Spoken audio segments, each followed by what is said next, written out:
D. Mace, Vingan, and Donick 1025. The Game. Willie Donick, Derek Mason, Adam Vingan, and David Janes here with you.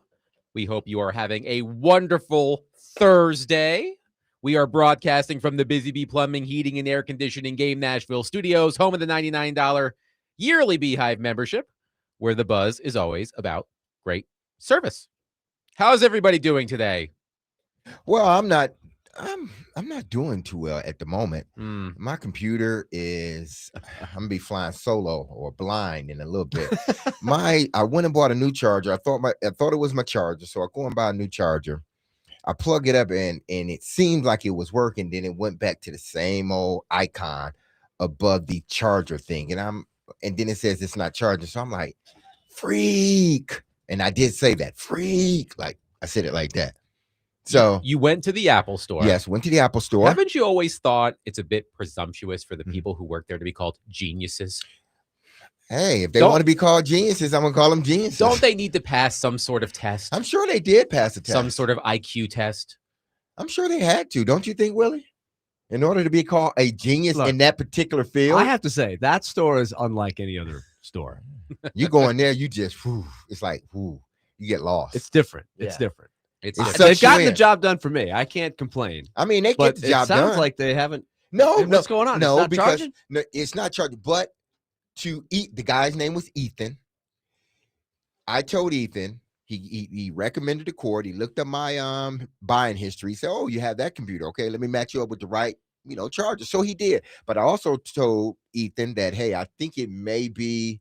I told him about the icon. He was like, "Yeah, that may be a computer problem." So you may want to make a take your computer and throw it out the window. No, he said make a get a time slot for a reservation for Genius Bar. I think that's what they call them, Genius Bar. The Genius Bar. To look at your computer, and he was right. So he was helpful. He sold me a cord, which didn't work. Doesn't work. Gotcha. Got me, but he also said, "Hey, listen, it could be the actual computer, the port." But I was like, "I'll buy it anyway, just in case, because I'm going to work." And he was like, "Whoa, what do you do?" I have some radio shows, my cool people, Willie and Adam. You think Ethan might be tuning in? He could be. One time he needs to be at work working, so I don't know if he's tuning in. To be fair, one time Derek in band camp got into a minor car accident, and the woman who was on the other end of that car accident was listening to the show and texting in at the same time. So it is possible. It is possible that Ethan is listening. Shout out to Ethan at the Apple store. Ethan, he got me straight. I just got to take it back now. So there we go. Before we dive in to our show, and we have a lot to discuss, Mitch Light of The Athletic will join us at 3:40 to discuss the first round of the college football playoff coming up. What happened, Derek? We just went blank. Oh, no. We just went blank. We got you, buddy. We got you, buddy. I can use my cell phone. I can use my phone. Elliotte Friedman of Sportsnet will join us at 5 o'clock to talk Predators and NHL. But before we go any further, we do want to share our condolences with the family of Terry Crisp. His lovely wife, Sheila, has passed at the age of 82 after a long battle with cancer. We all love Terry Crisp here. If you've met Terry Crisp, you all love Terry Crisp. He's easy to love. So we're devastated for Terry and his entire family following the loss of Sheila. And Willie, I know that you and the Crisp family, your family, are very close. You, of course, have dealt with tragic loss as well. So I wanted to give you an opportunity to honor Sheila before we start. Well, it won't be easy, but you said it well. I mean, it's the Predators family. When I think of the Predators family, the first family is the Crisp family. I mean, they're so welcoming. And you mentioned Terry Crisp, and that is one of my all-time idols and mentors and friends. And just watching his special relationship with Sheila over the years has been amazing. When I was a young married guy and just starting with the Predators, when they started, they took us under their wing. They taught us the lifestyle of the hockey lifestyle, the professional, the travel, and they, in their own way, were amazing, talking about how it's not for everybody. It's not easy. There are challenges, the travel, all of that stuff, and it takes special people, special relationships to endure all of that. And they had already been through a generation of that, and then I watched that relationship for another generation as they became grandparents and mentors to all of us here in Nashville. So, Sheila's loss is not just any loss. That is one special life force. And her and Aaron had an incredible bond. They did for a long, long time before they both got sick. But, going through the fight together, it was inspirational to watch them support each other. And, a lot of you saw in the Hockey Fights Cancer, the helmet that UC Saros wore, that both Sheila was on one side, Aaron on the other, with a couple other special people as well, on their partner Baugh, and of course Lexi Rogers. Special. It just says everything about the Predators and what they're about. And so many people today I have heavy hearts. There's not a single person that's ever been associated with the Predators. You said it well, Adam. If you've met any of the Crisps, you love the Crisps. They're just special, special people. So there's not a whole lot of words to describe it beyond that. But we will miss Sheila, and she will also, kind of like Aaron, she made her mark. She lived an incredible life, and she left so much with us. And I will guarantee you that she's hanging out with Aaron right now, and they're having a big old party with some wine and some laughs and everything. And I'm really, really comforted thinking of that.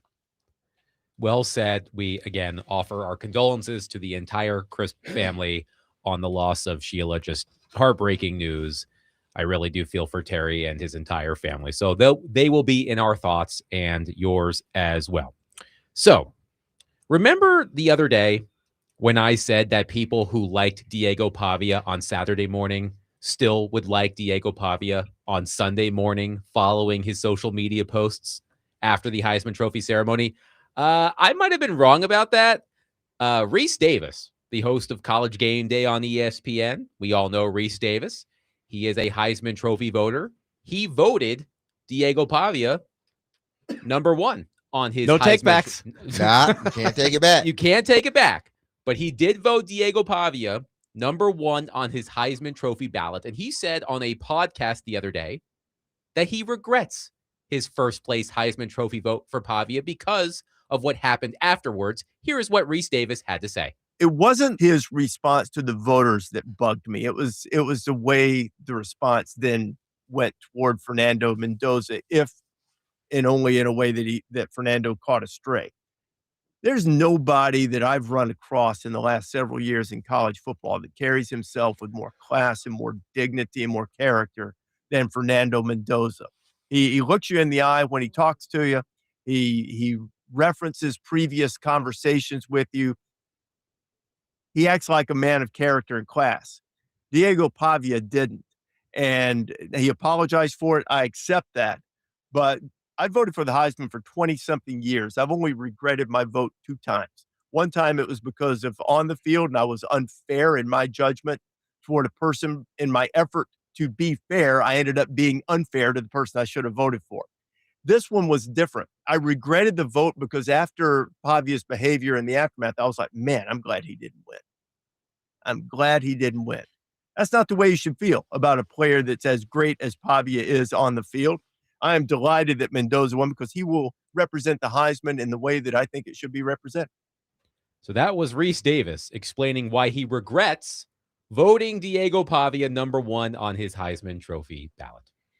I mean, you can't really have any fault with anything he says. It's just, it goes back to the lesson of life that Diego is learning the hard way here. And that is, when you put it out there, it's out there.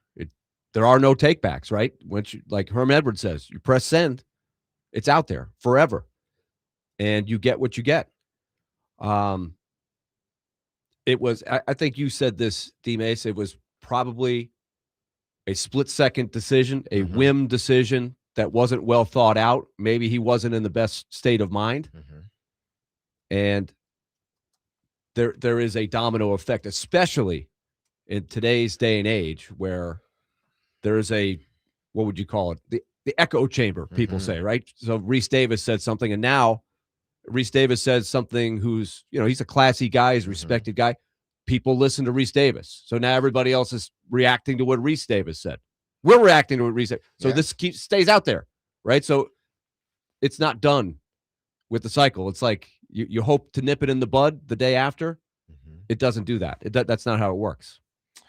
It's unfortunate for Diego that, that moment, that split moment. And Trevor said it best. He said, listen, someone else told him, you build all your life or all your, young life for a reputation, an upstanding reputation, and you build it and build it and build it. And it takes you years to build that. And it's took Diego years to build the reputation, that he has. And it only takes 1 second, one tweet, one word, one action to have it all come crumbling down. Should it be that way? I don't know. On most cases, no. But that's the way our society is. That one thing will totally ruin your career. And I'm not saying that it's ruined Diego's career, but when you have Reese coming out, and like you said, Willie, he's a respected individual, especially in the world of sport. Right. He's not a hot take guy. Exactly. Right? He's not. He seems to be a fair guy across the board especially when it comes to sports, and that's all I'm talking about. So when a guy like that says it, that has been in this business for a long time, people take notice. And it's unfortunate. And not only Reese, and I said this yesterday, not only Reese Davis, and when it all came out last week, there's going to be some GM that, like Pavia before, that saw that, like Reese Davis, and said, nope, don't want him on my team. Because what if he comes in here and he doesn't win the backup job? Let's just go with the backup job. He doesn't win the backup job. Is he going to do that again? I don't think he would. But those GMs, if you're not a first round talent in their eyes, because you can say the talent of Diego, yes, he has first round talent. He just doesn't have all the measurables to play that so position. he's already fighting that. So he doesn't that. have the prototypical skill set that would allow people easily to flourish in the league. Exactly. Now, I think we know that he will also have a lot of good people going to bat for him behind the scenes and saying, that's not him. Absolutely. Let me tell you everything about him. Now, does he have that streak in him? Right? What did I say yesterday? Your greatest strength can be your greatest weakness. That happens with a lot of people. But what hurt him is the same kind of drive, chip on the shoulder that made him, I think, what he is in a lot of ways. So I hope he just learns from this and is able to overcome it and has the shot that I know everybody dreams about, right? Everybody dreams about just having the shot. That's all. That's what he has said publicly. We know one thing about Diego. He's going to say what's on his mind. And he has said, look, I just want a shot. Just give me a shot. It was almost as if, and I forget, I think it was Hutton yesterday that said it, that Mendoza won the Heisman with the interview. Yes, Hutton said that yesterday. Won the Heisman. The post Big Ten championship interview. Oh my God, this is the greatest thing ever. We're flipping champions. That one, and then he doubled it with the speech he gave during the Heisman. It always reminded me. I love movies. The Outsiders. I love The Outsiders. One of my favorite movies. And it reminds me because somebody brought it up. It's like the angel and the devil. It's like Diego's the devil and Mendoza's the angel. It's almost like the Greasers and the Sosas. It's this one side of this they're rough, they're tough, they're coming at you. They have an attitude about them because that's the way they are. That's the way they've been, sort of wired. Then you have this other guy that he's coming at you, but he's coming at you at sort of a nice way, a kind, but he's still coming at you, and he's still gonna get you. That's the situation. I think a lot of voters, when they looked at Diego, they saw I think some of them didn't look at numbers. I do believe some of them didn't look at numbers, because if you're looking at numbers, Diego wins the Heisman. If you look at numbers, Diego wins the Heisman. I think they didn't look at the numbers. They looked at each individual as a person and what they would represent if they got that trophy. Reese just was like, man, I'm glad I didn't vote for him. I mean, I'm glad he didn't win. I voted for him, but I'm glad he didn't win. At the time that they voted, did they really have that much against him? Other than he's brash? Man, the way that voting was, that wasn't just because Mendoza played, that weekend. If it was just because Mendoza played that weekend and you talk about stats and what they did for their team and this and that, it would have been much closer. But I think a lot of people had in their mind already, I'm not voting for Diego. I'm not. I'm voting for Mendoza. And what happened was the game, the play, and then the interview solidified it for him. Stamp, this is who I'm voting. Because it was such a wide, not to say Diego, I thought, it's not, he didn't win. Okay, that's fine. Mendoza deserved it. He won. Diego would have deserved it too had he won. But I'm telling you, I think people made up in their mind because that margin was too big. I love a good scathing newspaper column. You don't get too many of those anymore. And Chase Goodbread, that's a real name, Chase Goodbread of the Tuscaloosa News wrote a column, a scathing column on Diego Pavia. And I would like to read a portion of it right now.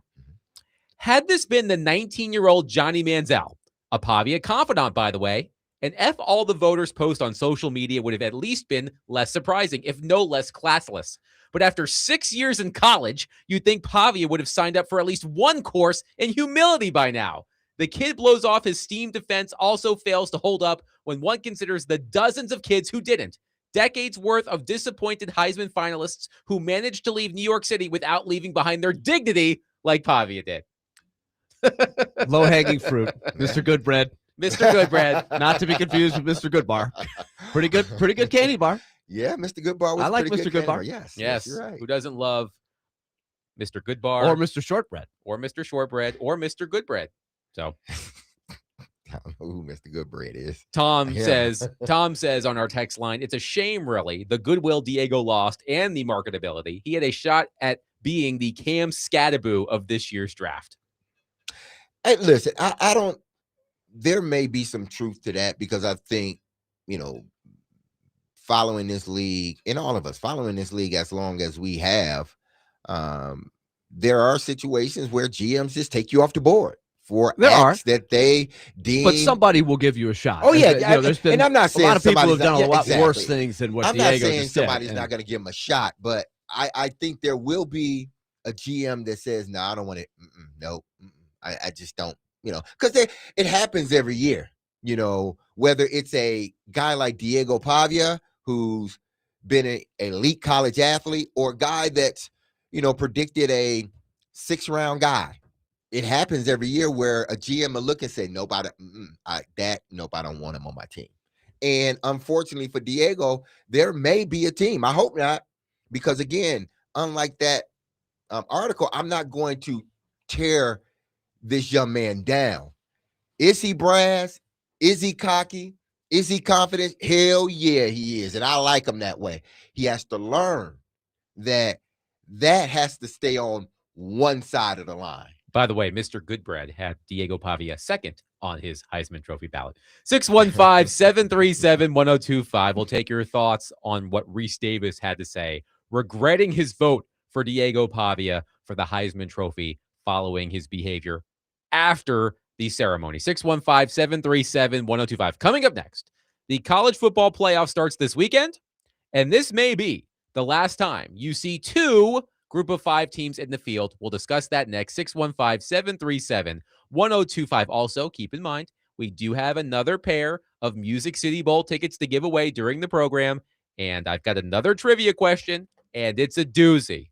It's a doozy, if I do say so myself. So I will let you know soon when you can have a chance to win those tickets. 615-737-1025. Looking for a great spot to pregame on Sunday before the Titans game? Stop by John Bon Jovi's and pregame with us at 1025 The Game. JBJ's has the best food on Broadway, cold beer and cocktails, and stunning skyline views, including 2 epic rooftops. The pregame show is brought to you by Tennessee Brewworks and Old National Bank.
Tomorrow between noon and 3, Chase and Big Joe will have your chance to win a $100 Moments Peace Salon and Day Spa gift card, and you can qualify to win a $1,000 Genesis Diamonds gift card. It's the 12 Days of Christmas on 102.5 The Game. Willie Donick, Derek Mason, Adam Vingan here with you. The first round of the college football playoff starts this weekend. Here are the lines for the first round games this weekend. Alabama at Oklahoma. Oklahoma favored by 1.5. James Madison at Oregon. Oregon favored by 21. Tulane at Ole Miss. Mississippi is favored by 17.5. Miami at Texas A&M. Texas A&M is favored by 3.5. And when the college football playoff bracket was revealed a week and a half ago, there was plenty of hand-wringing about the fact that 2 group of 5 programs, Tulane and James Madison, made the field. By the way, new Predators minority owner Nick Saban said this to the Pat McAfee show today, quote, "Would we allow the winner of the AAA Baseball League, the International League, I don't even know the name of it, would you let them in the World Series? That's the equivalent of what we do when JMU gets in the playoff and Notre Dame doesn't," end quote. He's not wrong. So we'll talk about this with Mitch Light in the next segment as well. I'm hoping that Tulane and JMU can at least be competitive in their respective games for a little while.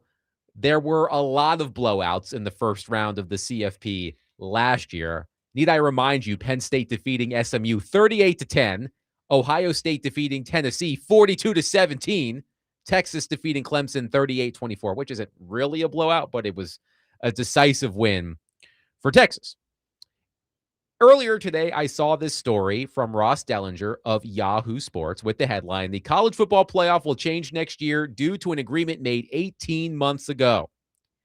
And he writes, "While Tulane's and JMU's inclusion brings about the feel-good stories that often make college athletics differ from the pros, this particular year has introduced an unusual situation that the creators of the playoff probably never imagined. There are 2, not just 1, non-power programs in the postseason field of 12. It may be the last time it happens." Dellinger writes that this memorandum of understanding that was signed last year, moving forward, next year's playoff will specifically designate that the champions of the SEC, ACC, Big 12, and Big 10 receive a berth into the postseason field, plus the highest-ranked non-power league conference champion. So based on those rules, here is how this year's college football playoff would be different. Duke would be in after winning the ACC championship. JMU would be out as the second highest-ranked non-power league champion. Also, we talked about this last week, the conferences, for some reason, agreed to grant Notre Dame a guarantee for the future. If the Irish are ranked inside the top 12 of a 12-team playoff, they automatically advance into the field. So based on that, this year, Notre Dame would have been in and Miami would have been out.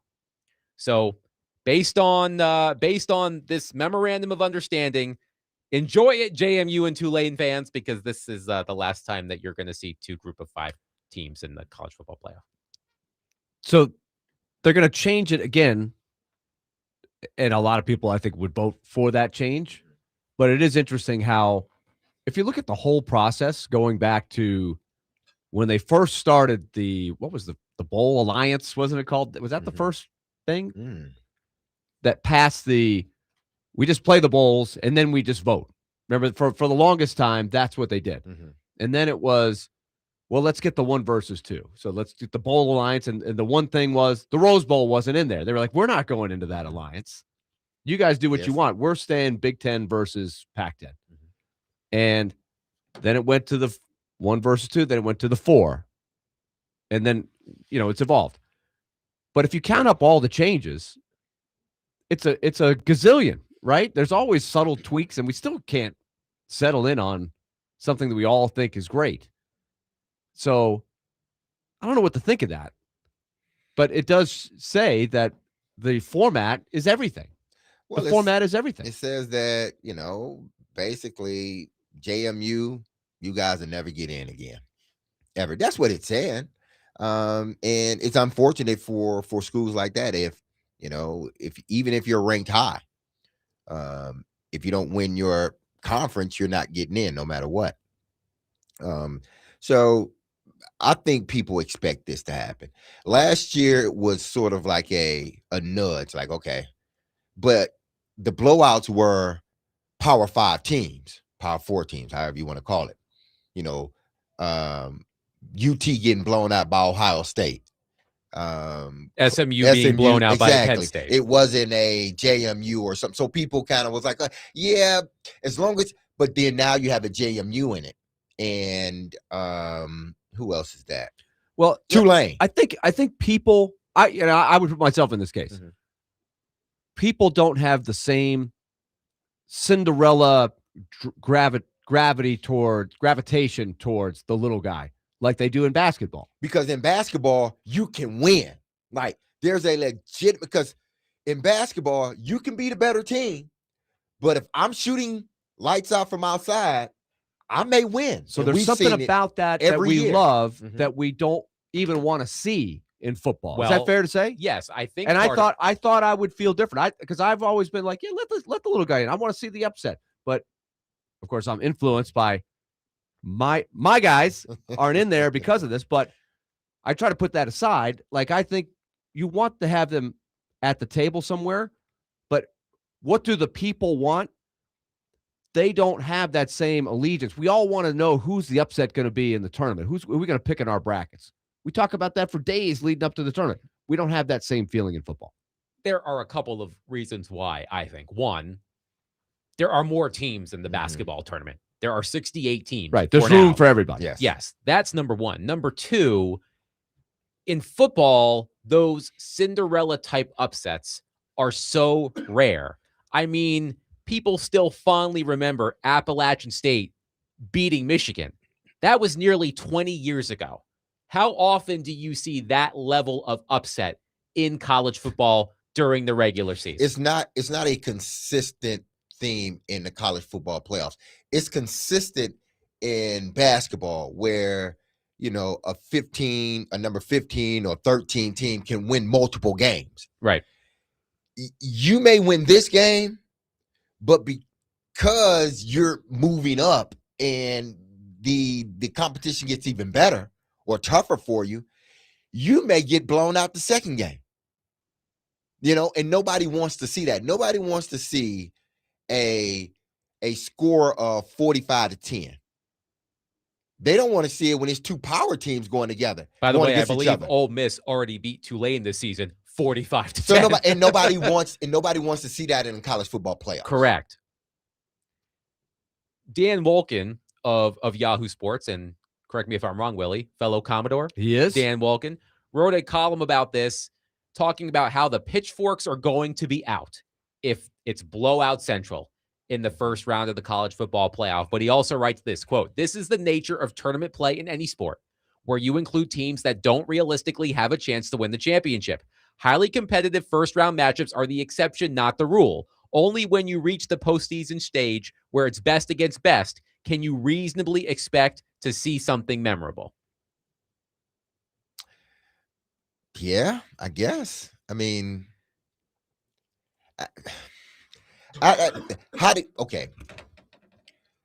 do you expect out of the college football playoff at this point? You expect at least two blowouts, right? So everybody should look at it now as, okay, this is the last time we will see a format like this. This is the last time we'll see, hopefully, a blowout like this with two teams that people believe don't deserve to be in, Tulane and JMU.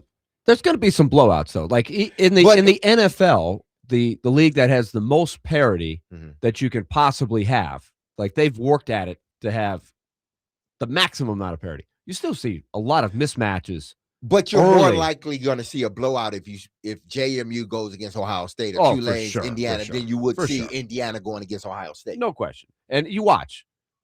Somebody could play a great game this weekend and have everybody going, see, that's why you got to do it. Like if James Madison shocks the world or something like that. Hal Gill will be very happy about that with the underdog picks. I'm trying to recall what the betting line was in the Texas-Arizona State quarterfinal game. In Arizona, gave them a run for their money. Double overtime. Yeah, it was a great game. Right. Yes. So you're hoping for something like that. But Arizona State is a major college Yes. program. Yes. So they were an true. underdog, and the league was down. I'm seeing But the it's spread. still Arizona State. Like, we looks don't like the hear spread Arizona was- State and say, "Oh, that's the little guy." Exactly. You don't say that. It looks Same like the thing with spread SMU. was Texas by nearly 2 touchdowns. Oh, wow. So you're hoping for something like that. But to your point, Willie, Arizona State is a Power 4 team. Yeah. Not Tulane, Ole Miss, and no disrespect. I mean, not Ole Miss, JMU, and no disrespect to those programs, but It's look, considered a different level. It's not Yes. an offense to them. It's just that's the world of college football. That's how you are viewed. 615-737-1025. We'll take your thoughts on the first round of the college football playoff, which starts this weekend. Mitch Light of The Athletic will join us coming up next. We'll bring him into this conversation, get his thoughts on the first 4 games of the college football playoff and more. That's coming up next. 615-737-1025. We are presented by Bax Homeworks, remodeling done right. Get a free estimate now at baxhomeworks.com.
Our show will be broadcasting live at the all-new Circa Sportsbook Kentucky inside the Mint Gaming Hall this Monday.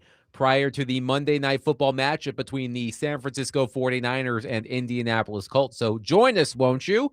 615-737-1025.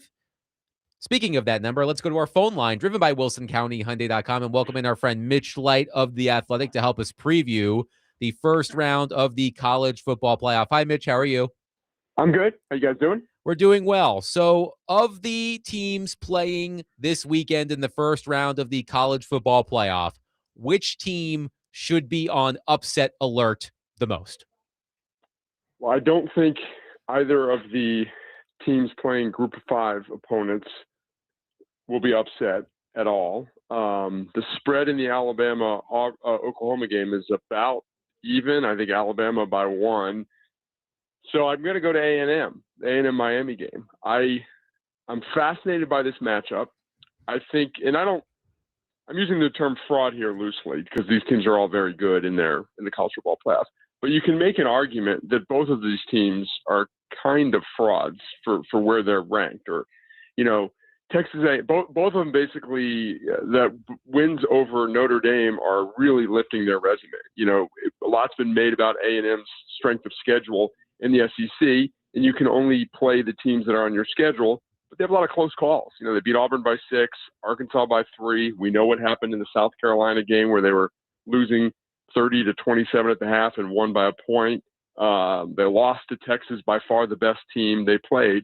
So you can poke holes in their resume. And same thing with Miami. Miami's got 2 losses to teams that are not ranked. And, that early season win over Notre Dame is very good. They beat up on the back end of their schedule, but those teams weren't very good. So I'm fascinated by this game. Wouldn't be surprised if either team won. I'd probably pick Miami to win on the road. Mitch, of course, a lot of attention is going to be on, well, not a lot of attention, but there will be plenty of attention on the Group of 5 programs in the first round of the playoff, Tulane and James Madison. Yep. The lines on those games are pretty significant. Ole Miss favored by 17.5, Oregon favored by 21. How important do you think it is for Tulane and JMU to look competitive for at least a portion of these games? Yeah, it's an interesting discussion. There's so many different ways to look at it. It's complex. You can sit here and say that look across to other sports. First round of playoffs usually aren't that competitive. There's blowouts. We see them all the time. We see them in Super Bowl for years. At least when I was growing up in the 80s, we see it NBA, NHL playoffs, 1 versus 8 and all that. The disappointing thing as a fan of the sport for me, and I'm not anti-G5. I definitely think a Group of 5 team should make the playoffs. In this year of college football, where the talent was so spread out and we had so many good teams and some teams that we think could win in the college football playoffs not make it, that we're in a situation where the two of the only 4 first-round games don't look like compelling matchups. If Tulane had not played Ole Miss, I think we all feel better about this matchup. Tulane blew Duke out. They've been a competitive program. They beat USC, I think it was in the Cotton Bowl 3 years ago. We've seen them do good things, but we saw this matchup. We saw Ole Miss run them off the field, outgained them by 300 yards. So, unfortunately, college football is a sport that overreacts to small sample sizes year after year. So I think if these two teams get blown out, I hate to see what the powers that be do. If we go to 16 teams, which I think we will soon, there's still going to be a Group of 5 automatic bid. If they stick with 12, what would they do? I don't think they would take away the automatic bid, but I just don't want to see the sport overreact to 1 year where this is sort of a fluky occurrence with James Madison. Now, Mitch, I know the odds makers outside of, say, Tulane and Ole Miss. This is going to be a separate, not Ole Miss, but Tulane and JMU. But the odds makers probably has either Ohio State winning the national championship or Indiana, based upon the game we saw in the Big Ten championship. Outside of Tulane and JMU, what would surprise you in this tournament? Well, I think this is not groundbreaking. I think the top 4 seeds are clearly the 4 teams that have the best chance to win it, not just because they have the bye. I think they're the best teams. Georgia was my preseason pick, so I stuck with them at the start of the playoffs. So they wouldn't surprise me. Texas Tech, I'm fascinated to see how they match up if they get to the semis and play in Indiana. Texas Tech a lot has been made, rightfully so, about the portal additions in the defensive line. They are totally legit there. They can get after teams and cause problems for quarterbacks. So I guess to answer your question, Derek, I'd be surprised if one of the top 4 seeds did not win it. Oregon is a good team. They lost to Indiana at home. They struggled at Iowa. They struggled against Penn State. Again, one of those teams you can kind of poke a hole in their resume. I just think the top 4 seeds are clearly the top 4 teams.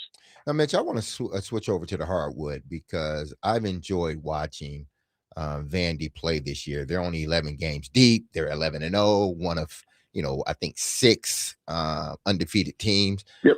Last night they looked sloppy and still end up getting the win. I was talking with Willie. I said, I think they needed a game like that because of the physicality that Memphis brought and then them overcoming the turnovers that they had, which seems to be, not sort of Vandy. But what do you think of this team? Yeah, I think you made a good point. I was talking to someone before that game. This team had not faced adversity all season. And to their credit, a lot's been made about the schedule. It's been good, not great. There's a collection of solid teams, but not great teams. I think maybe one of the games in the tournament in the Atlantis, the battle for Atlantis. Yeah, Atlantis. What have they done with Atlantis when they won the battle? Did they just control that, or are they putting a golf course down there? Like there's Legends, Vanderbilt Golf.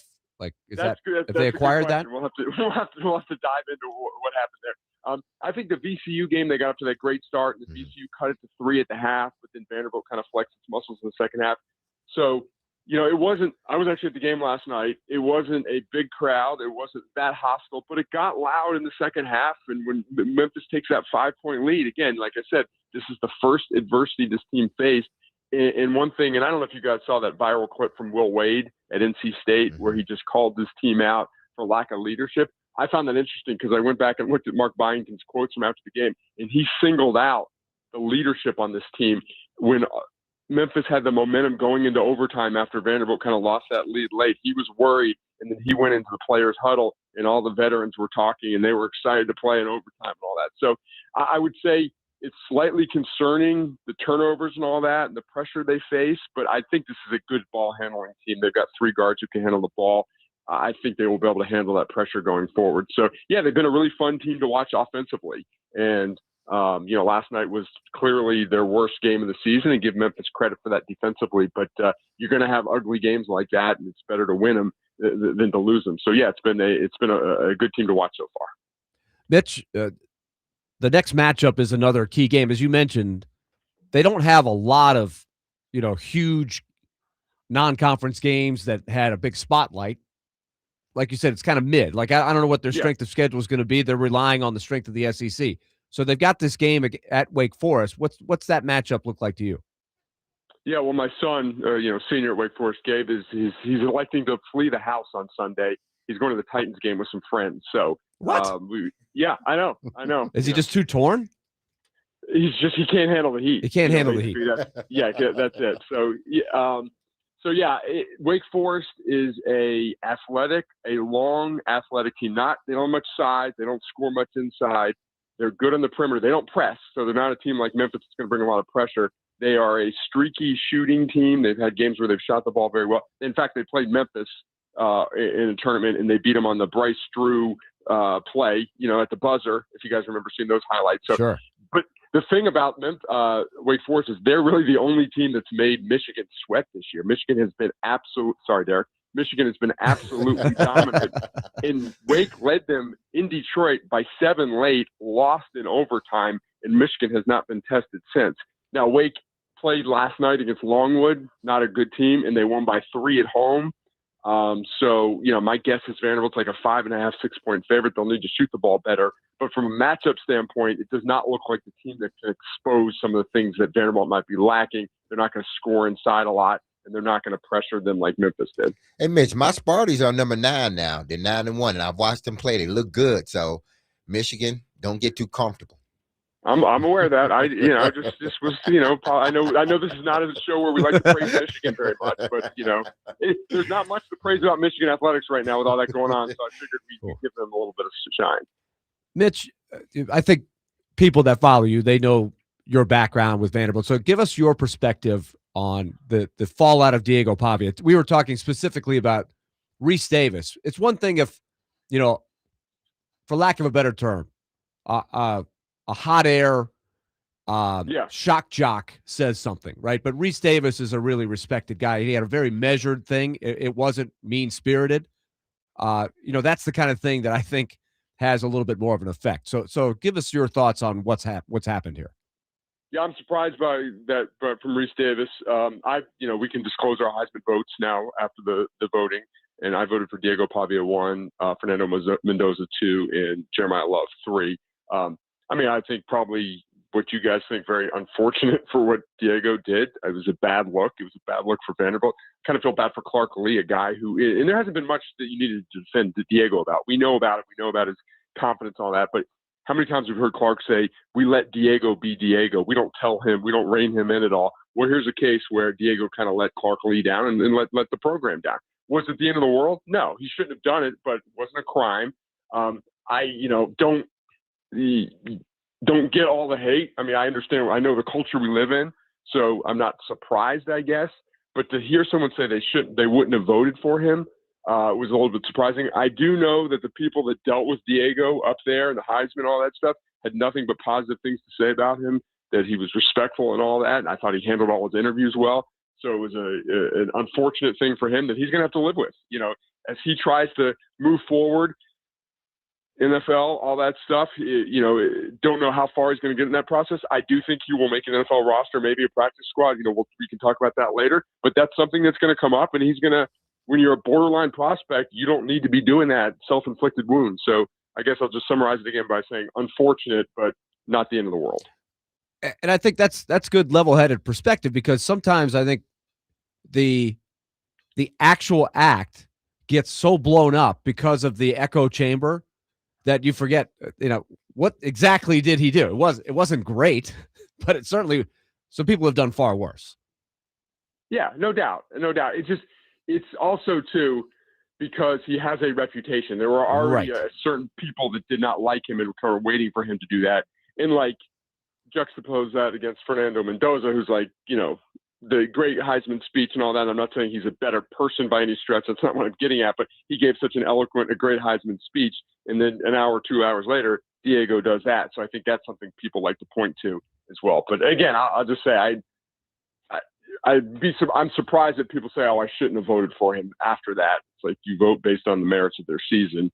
Johnny Manziel won the Heisman. A lot of people voted for him, and I don't want to get into that, but I'm sure Johnny did a lot of things that were similar to that and a lot worse. Mitch Led of The Athletic has been our guest on D. Mays, Fink, and the Donick. He joins us every week during college football season. Mitch, great stuff as always. We will not talk to you next week, so have a very Merry Christmas and a happy holiday, and we'll talk to you soon. Sounds good. Take care, guys. Yep. 615-737-1025. We'll take your thoughts on the college football playoff at that number. Also be listening, because when we come back, I will tell you precisely when you will have a chance to win Music City Bowl tickets. I have another pair to give away. And when we come back, I will tell you exactly when you can win those. 615-737-1025. Also coming up next, a major quarterback-related story in the NFL this week. And I'm wondering if there are any lessons the Titans can learn from the team that made this major decision. We'll discuss that next as well. 615-737-1025. The college football game of the week. Number 9, Alabama. Number 8, Oklahoma. In the first round of the college football playoff, you can catch all of the action on 1025 The Game tomorrow night at 7. Coverage is presented by Circus Sportsbook Kentucky and is also available on the Game Nashville app and at thegamenashville.com.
D-Mace, Vingen, and Donick, 102.5 The Game. Willie Donick, Derek Mason, Adam Vingen, and David Janes here with you. Elliotte Friedman, Sportsnet NHL Insider, will join us at 5 o'clock. Wes in Hermitage on our text line says, if I win the Music City Bowl tickets, can I swap them for the Moment of Peace Day Spa gift card? My girlfriend is absolutely driving me crazy, and I really need a moment of peace this season. That sounds like a you problem, Wes. And I don't think these tickets are transferable. But you will have you can just like anything else, you can like network within our listening base and Yes. Exactly. Yeah. orchestrate a trade, Yes, a barter. There you go. you could do that. There's some Vol fans out there I think would talk to you. You can win a pair of Music City Bowl tickets at 4:40.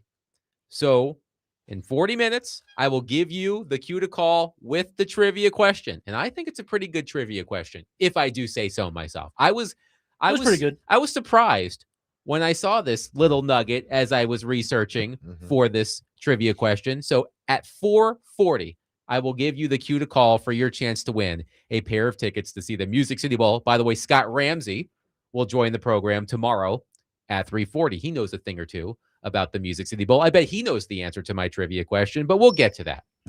So, big news in the NFL this week. The Miami Dolphins are more or less done with Tua Tagovailoa. He's been benched. Quinn Ewers will be starting at quarterback for the Miami Dolphins on Sunday. It was between Quinn Ewers and Zach Wilson. So, damned if you do, damned if you don't. Not really a Sophie's choice type of situation when it comes to those two. But Quinn Ewers will be starting at quarterback for the Dolphins. And I was thinking about if there were any lessons that the Titans can learn from how the Dolphins handled Tua Tagovailoa. And I thought Connor Orr of Sports Illustrated wrote a column that hit on something that I think we should discuss. And the summary of Orr's column is this. Miami's brain trust desperately needed to legitimize the selection and extension of their franchise quarterback and didn't adequately prepare for his failure by bringing in someone who can regularly challenge Tua. Orr mentions in the article, since the Dolphins drafted Tua, they have drafted 2 quarterbacks, both of whom were drafted in the 7th round, Skylar Thompson and Quinn Ewers. So it got me thinking about the Titans and Cam Ward, because Cam Ward's season to date has been a major disappointment, I think it's fair to say. And I'm wondering if the problem with the Dolphins and Tua is it appears that the Dolphins waited too long to find a potential plan B. They were so invested in making Tua Tagovailoa work that they may have hamstrung themselves. The dead cap charge, if they want to get rid of Tua, is like nearly $100 million or something like that. So we've talked about this, and I know this is a touchy subject. I think it's too early to call Cam Ward a failure. But Willie, would the Titans would it be in their best interest to avoid a Tua-like situation by trying to find a quarterback who they can bring in as a fail-safe in case Cam Ward isn't the guy? Tricky subject. I think it's a different stage of his career, Cam Ward, than Tua. And Tua is such a unique case because of his career track, the concussions, and also the doubling down to the big contract, even with the knowledge of his concussion situation. When a guy is that much of an injury risk, I think that's why I think they have made a mistake of not having a better backup ready to go. So Cam's situation, at least at this point in his career, is different. The right backup is really important. And D-Mace, you remember the series of guys that were behind Steve McNair, and there was nobody better than Neil O'Donnell. I don't even know how they fit him under the salary cap. Like looking back on it, he was so good to be available as a backup. He had been a starter. It was perfect timing to have him. And as it turned out, he was so much needed. So it's not only a good backup quarterback, but the right guy. Like Neil O'Donnell filled out all of those traits that you want in a backup. Like, he's a team guy. He was going to help Steve McNair. He understood his role, but he was ready to win. Yeah, I think this organization on 2 separate times made some really, really good decisions. Obviously, you talk about Neil O'Donnell coming in and being Steve's backup, knowing that, how much of a beating Steve took, that he knew he was going to eventually have to play. And when he did, he came in and did a wonderful job, but he never complained. He did his job. He helped Steve out. He helped us out as wide receivers. It's always good to have a guy like Neil on your team, and he's not a starter. What he does is help out the younger guys and help develop them in a sense. And he helped develop me as a player. And then with Ryan Tannehill, they brought Ryan Tannehill as, Ryan came in, he knew the situation, didn't fuss, didn't do anything. He came in and said the right things, but when his opportunity came, he made the best of it, and that allowed him to be the starting quarterback, sign another contract. But they were not brought in here to compete with Steve and Marcus. They were brought in here as insurances, or if in case they get hurt or something like that. And it worked out in both situations. Most recently, Ryan Tannehill. This Miami situation is totally different from anything that the Titans are dealing with right now from Cam Ward. This is not necessarily about production, in a sense. I know his year hasn't been good this year. He doesn't have his top receiver in Tyreek Hill. They've had injuries, they've traded people, but he still has to play better. But this hadn't been his season. The year prior to that, he only played 13 games. The year prior to that, he played 13 games. He's a good quarterback. This, I don't think, it's making me feel as if, and I heard this on ESPN on one of the shows, and I think it was Dan Orlovsky that said it. This may not be about production alone. This, more than anything, I think, is about his health, where he was prior to the injury, and how he's been since those concussions. He hasn't been the same quarterback since those concussions. He hasn't. And I think now Miami really sees it. And now they're giving Quinn Ewers a shot. If they were still in playoff contention, Tua would be the quarterback. He would be. You would be a fool to remove him. But because they're not, and it's like, man, we're starting to see some things that we may not want to tell people, because we may want to trade him. So we're going to bench him, make sure he doesn't get hurt. We're going to bench him and try to trade him later if they can. But Cam's is totally different. So I don't know how much they can take away from what Miami's doing. Like Willie said, Cam's at a different point in his career. He's at the beginning. Tua's already been in the league. This is his 6th year? And Tua was once a MVP finalist. He was on a road to be an MVP player. And because of those concussions, he doesn't look like the same player. And I think Miami recognized that. And that is one thing about Cam Ward's season that we should probably at least mention, is that, and that was one of our questions going into the season, is would he be able to hold up? Look, his numbers are ugly. A lot of weeks, they're not what you hope for, but he goes out there and takes the ball. He is gone to the post every time, knock on wood, right? He's shown toughness to be able to keep going out there. He hasn't been battered. And that, I think that's a positive thing. Connor Orr mentions, and you're right, the situations are different. Tua's been in the league for several years. He signed a gigantic contract. Cam Ward is in the midst of his rookie season. Connor Orr points out, for example, that the Eagles took Jalen Hurts in the 2nd round a year after signing Carson Wentz. He mentions the Packers have drafted 2 quarterbacks since taking Jordan Love, and, of course, they brought in Malik Willis. So his conclusion is the Dolphins' problem was, quote, not making a desperate effort to secure cost-control talent with upside behind Tagovailoa in the event that he failed, a practice that is so fundamentally sound and proven in the NFL that it's practiced by most successful teams. There are structures that promote winning above all else, and structures that at some point break down to the point where winning a certain way and winning with a certain player takes priority. Okay, name the two teams. I mentioned the Eagles drafting Jalen Hurts. And why did they draft Jalen Hurts? Because their quarterback was injury prone. Okay. Yeah. And Now he was go already, point- if yeah. I remember correctly, I thought Wentz had started to slip by Exactly. then. Now, and the other quarterback was? Jordan Love with the Packers. He had dealt with an injury too.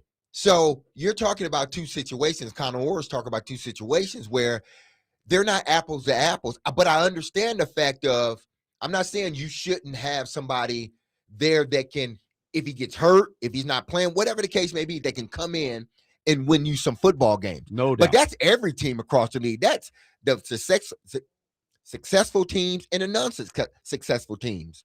You want to have a backup that can come in and get the job done. If your starter is hurt, may need to go out of play, or just he's not performing well. So that is more so a NFL problem. I don't think it's one particular team. But what, are you saying, Adam, that they need to have somebody pushing Cam Ward or just a better backup? Then because I think they need a better backup. A little bit of both? Brandon Allen Yeah. hasn't even gotten into a game. Like there's nothing to complain about with him because he's never played. Can it be And a little that's bit of to both? That's to Ward's credit that he's been able to take the beating and stay out there. I think my concern when you relate Cam Ward to what's happening in Miami with Tua is you don't want the Titans to be so dedicated to trying to make Cam Ward work that they box themselves in the way that the Dolphins have seemingly boxed themselves in with Tua. So I think it's a little bit of both. I would like the Titans to have a better backup quarterback. I would like them to have a younger player, a younger-ish quarterback who can theoretically push Cam. I don't want a younger hold on. quarterback. I Okay, don't want a well, younger I've got a quarterback. guy for you. Who's that? Will Levis. Yeah, you don't want to say it. Younger. Are you gonna? I don't need a younger quarterback. Honestly, are you gonna find somebody better? Oh, man. Like seriously. Okay, again. Because I have been saying I do think they should keep him around, even if it's just to up his stock and then get more for him eventually. Because it's hard to find good quarterbacks. We know. And as flawed as Will Levis is, there's going to be a brand new coaching staff next year. That might as well be a new team for Will Levis. So I think that's an intriguing question. Yeah, He's not going to be named the starter over Cam Ward, but if you're grooming Will Levis and saying, hey, let's recalibrate everything. Let's see if we can make Will Levis a good backup in the league. Well, whoever they bring in as What's wrong head with coach got to decide whether they want Will Levis on the team. The next head coach may say, hey, give listen, me a better option. You know, you want to bring Brandon Allen back? I would prefer not to bring Brandon Allen back. Okay. What they need as a backup. Go to the frontier with the oxen. Who are you going to bring back? What they need as a backup is a guy like Hasselbeck. You bring in a guy like, I'm not saying you bring, I know Hasselbeck wouldn't mind his brother. I'm not talking about Matt. I am talking about Matt. Yeah. A guy like Matt. Get Tim back in there. You can get Tim too. But like Matt, Philip Rivers can do it. So can Tim. Matt Hasselbeck would have been right in the mold of a Neil O'Donnell, exactly. right? A winning quarterback for a long time. A guy like that. Little older. That you bring a guy like that into a system with a young quarterback. And that tends to, I think you can get what you want, Adam. The push from that backup quarterback, but also you get he's able to teach him and able to sort of help out with whatever development that goes on. But if he gets hurt or he may not be getting the job done, you can go to that guy, that backup guy that has already won games for you, that understands this league, that understands how to win. He can come in and at least get the ship steered in the right way. So Derek does not like my Will Levis idea. One text. I want Will Levis to go somewhere and compete for a starting job. Well, I do. One texter says Willie is hurting everyone listening, but he's not wrong. But another texter brings up a good point, a good example of this. One texter says, look at the 49ers with Mac Jones. He made people question Shanahan if they made a good choice extending Purdy, and now Jones is off-season trade bait. Mac Jones is a good reclamation project. Right. Is there a quarterback out there? Maybe it is Mac Jones. Mac Jones needs to be traded. He's not a pending free agent. But is there a quarterback in that Mac Jones mold who could come to Tennessee back up Cam Ward, and make you feel a little bit better. Tua, if they cast him as there always are going to be No, a I couple wouldn't guys. touch Tua. Tua is in a unique class, right? That's probably a little extreme. But the next Mac Jones, Daniel Jones, every year there's a couple. I don't know who I'm that sure you can is off the find top of my Sam head. Darnold. Sure you will. There's a Baker backup Mayfield was on quarterback that out there scrap heap for a while. that wants an Would it make you opportunity. feel more confident about things with the Titans if they brought in that type of Mac Jones, Daniel Jones, Baker Mayfield, Sam Darnold-esque quarterback as Cam Ward's backup in case things don't go well? Do we think Justin Fields will be back out there for the taking after the disaster with the Jets? I think he will. I think he will. But no, whether it's Jameis Winston will probably be out there. I would right? love Jameis Winston. I would love Jameis Winston to be a See, backup I'm here. thinking somebody a little bit younger. No, it doesn't have to be somebody that's a little bit younger. I don't need, if they went out and got somebody 23, 24, okay. I want somebody that has played games, that have been through this league, that understands this league. Y'all just want to throw people in there that they may push them, they may not. I want a guy that even if he does push them and don't win the job, he's capable of coming in and getting the job done. If Phillip you Rivers? need to get him the job done. So I don't want a young guy. I don't. Just like I don't want a college coach. Just like I don't want a guy that hadn't sort of built the team. I'm talking about a guy that has proven he could take a team and build them up. You don't necessarily have to win a Super Bowl, but you take a team and can build them up into a winning team like Vrabel did with this team. Let's go to Trey on our phone line, driven by Wilson County, Hunter.com. Trey, thank you for calling. Go ahead.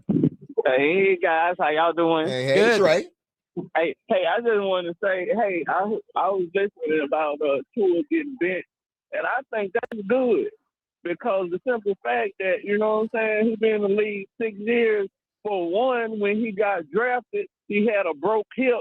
What kind of man with a broke hip do out there on the field, you know? He threw for 4,600 yards one year and 29 touchdowns and was an MVP candidate. They had that 1 year where they were really good. He had one or two decent years. But the thing of it is, though, you know, they got to move on from him. If he's not getting them to where they need to be, of course the young man needs to go in there and prove himself, right? You know what I'm saying? So I feel like, you know what I'm saying, he gave up his job. You know, it's sad that he had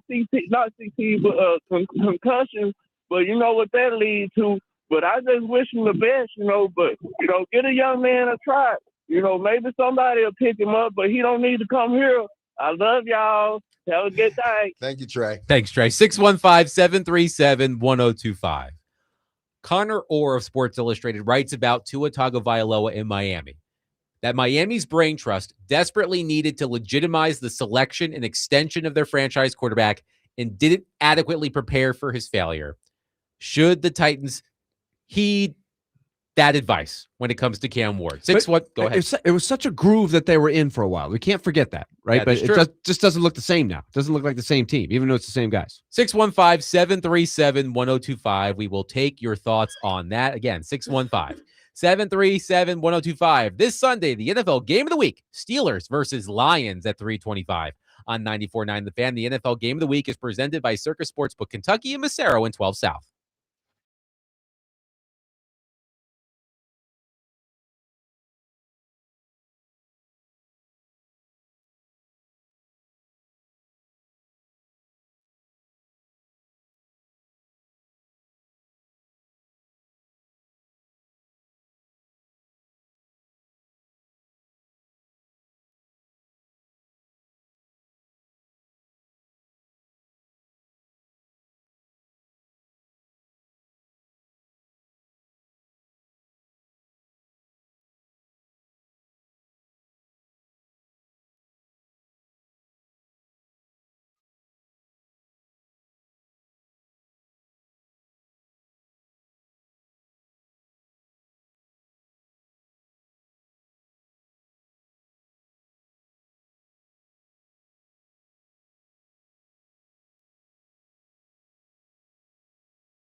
No, not that I've not where I am in the process right now. And I'll get to all the late tape with Mendoza.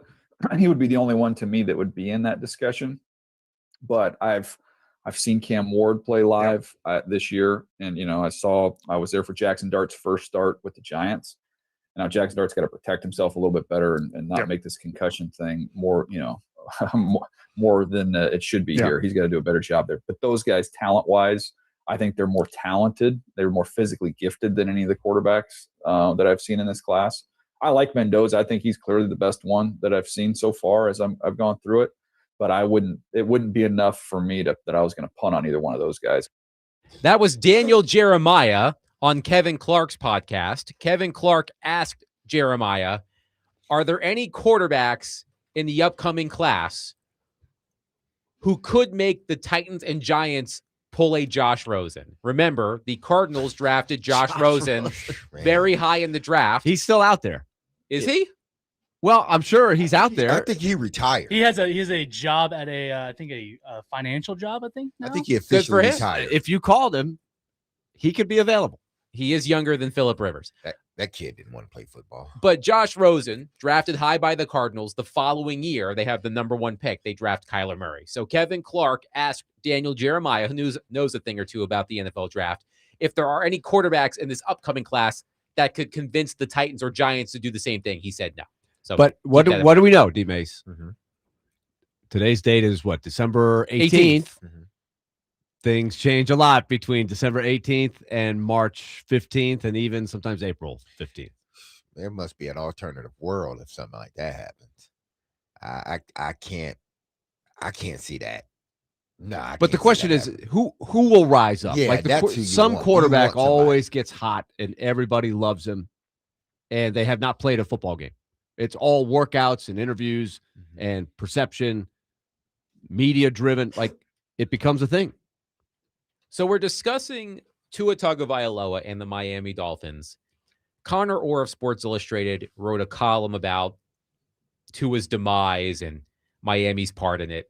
And part of his argument was, quote, the lack of an in-house option that could regularly challenge Tagovailoa was the result of a general manager desperately needing to legitimize the selection. And part of me thought, you don't want the Titans to go down that same road. You don't want the Titans to try to legitimize the selection of Cam Ward and make mistakes that ultimately put the Titans in a similar situation as the Dolphins. So we did get some texters with some suggestions. One texter mentioned Mac Jones. Mac Jones, he went to the Kyle Shanahan Reclamation School, and he looked pretty good filling in for Brock Purdy. He is not a free agent, if I am not mistaken. He would have to be traded for. Mac Jones is out there. Dustin mentioned on multiple occasions Gardner Minshew, who, by the way, is starting for the Kansas City Chiefs against the Titans on Sunday. He's 4-2 all time against the Tennessee Titans. But then during the break, a random name popped into my head. Anthony Richardson. I'm not saying for the Titans, but could Anthony Richardson be the next Daniel Jones, Josh Darnold, Sam Darnold, so on and so forth. Baker Mayfield, those guys. The reclamation. So, right. First of all, D. Mace, do you think the Colts will be done with him? Because they could do the Levis thing and just hang on to him. No, I don't think they'll be done with him because of what happened to Daniel Jones. So I don't think Indianapolis would be done with them. Listen, did they made a mistake by drafting him that high, I think. Because when you draft him that high, you got to play him right away. Or you got to play him as soon as possible. So I think that was the mistake. Them drafted him that high. If he was still, but he wasn't going to be there had they not drafted him. But I don't think they're out on Richardson. I think, they're going to give him another shot because he was going to play again, but then he ended up having that freak accident during warmups. So it wasn't like, Indianapolis came in and said, we're done with Anthony with Richardson. He's not ever playing. No, they wanted him to develop more, but they had a team ready to win, so they couldn't wait on him to develop. So they go out and get a Daniel Jones that has proven he can win somewhat or play in this league. But it wasn't, I don't think they were out on him. because I think he was supposed to.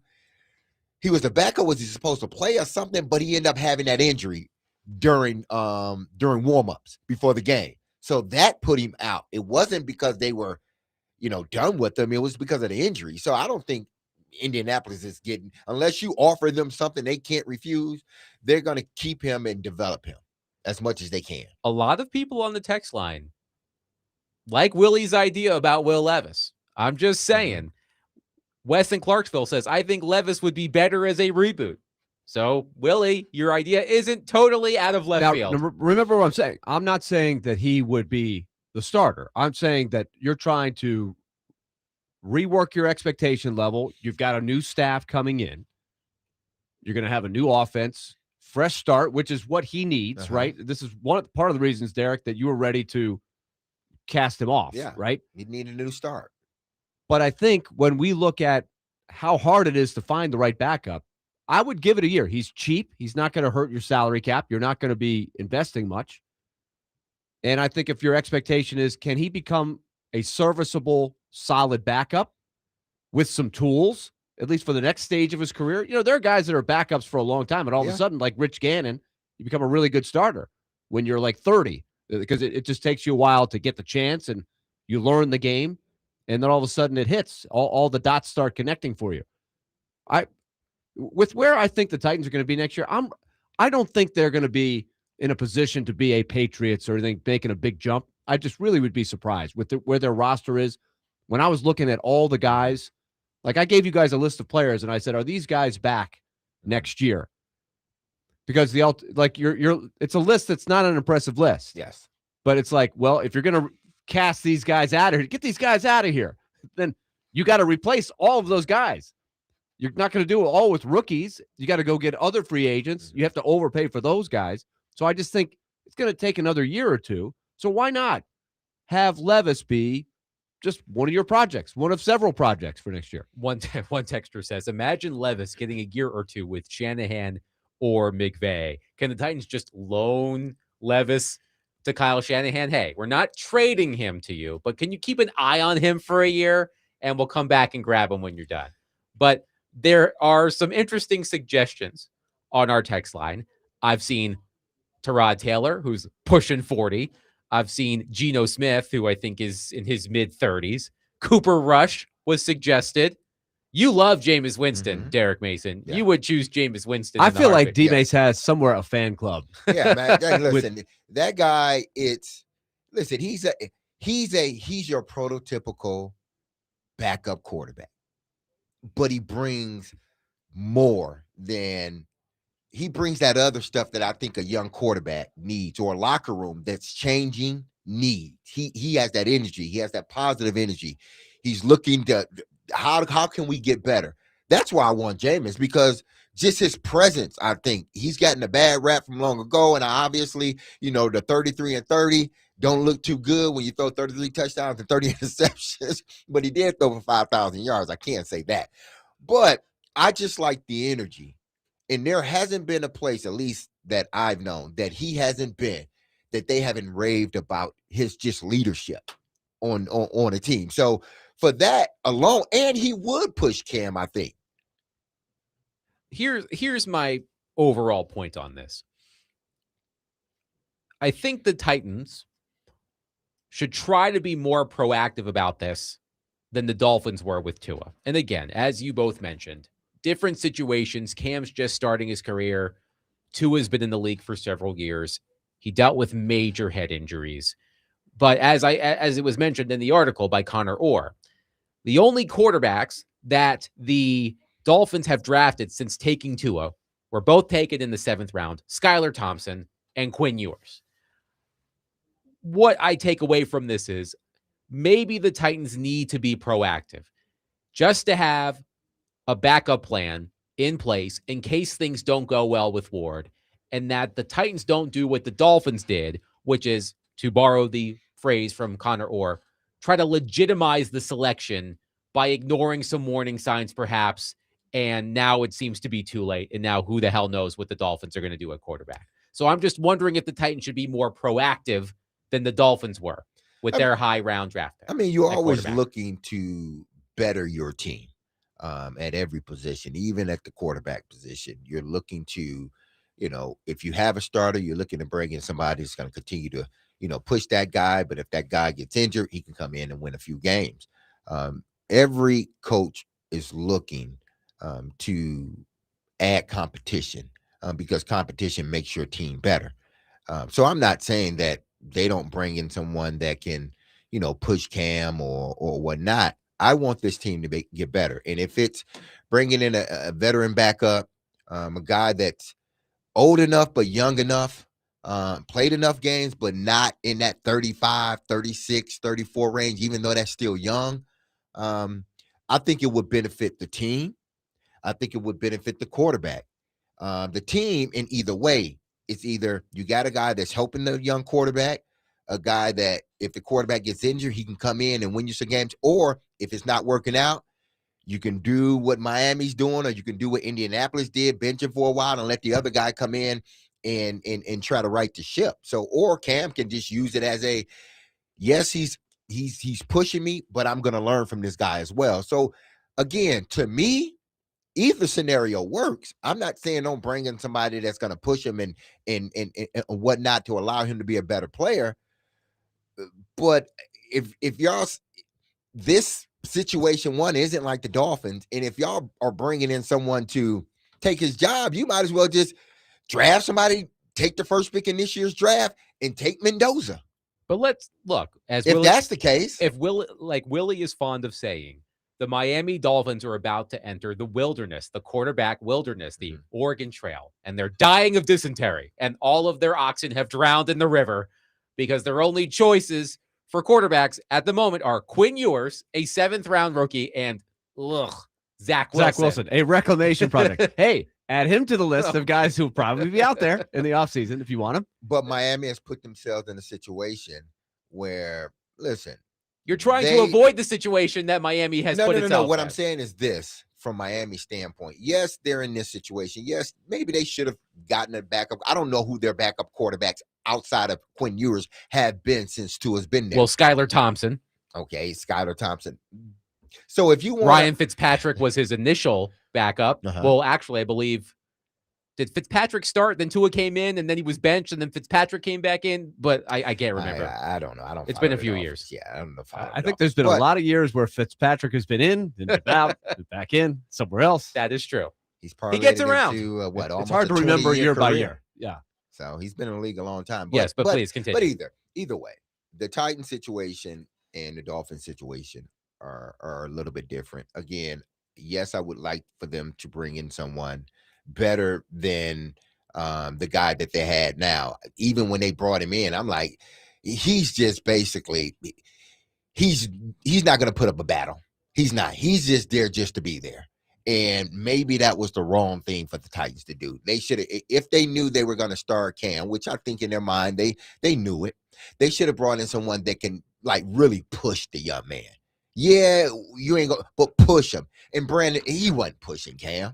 He just wasn't. 615-737-1025. We will take your thoughts on the Titans quarterback situation, Cam Ward, etc. All right, it is time to give away our next pair of Music City Bowl tickets.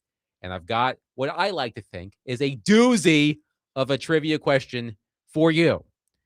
Once you hear the trivia question, if you know the answer, call 615-737-1025. The first person with the correct answer to David Janes will win the tickets. Okay. Imagine my surprise as I was doing research today to find out that the Music City Bowl is part of an all-time bowl record, not just for the Music City Bowl, all the bowls. Auburn holds the record for the most points scored by a team in the first half of a bowl game. How many points did Auburn score against Purdue in the first half of the 2018 Music City Bowl? I was there. 615-737-1025. How many points did Auburn score against Purdue in the first half of the 2018 Music City Bowl? Because it is the record of all the bowls for the most points scored by a team in the first half of a bowl game. If you know the answer, I'm going to give you a hint. A lot. That is true. 615-737-1025. The first person to call David Janes with the correct answer wins the tickets. 737-1025. We are broadcasting from the Busy Bee Plumbing, Heating, and Air Conditioning Game Nashville Studios, home of the $99 yearly Beehive membership, where the buzz is always about great service.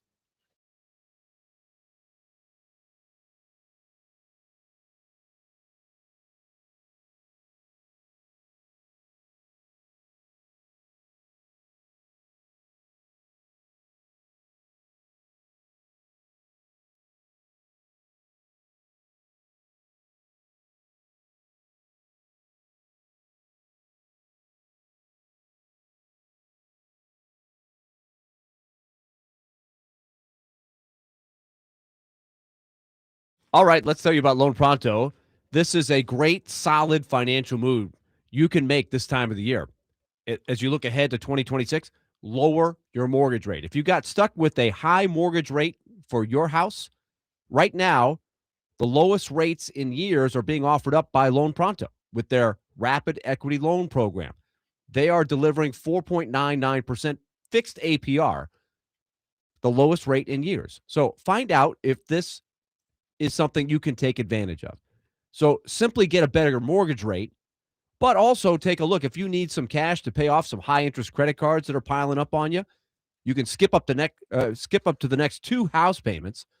So here's an example. One homeowner got $300,000 approved in under 24 hours, wiped out credit card bills, 2 car loans, and saved $2,100 a month.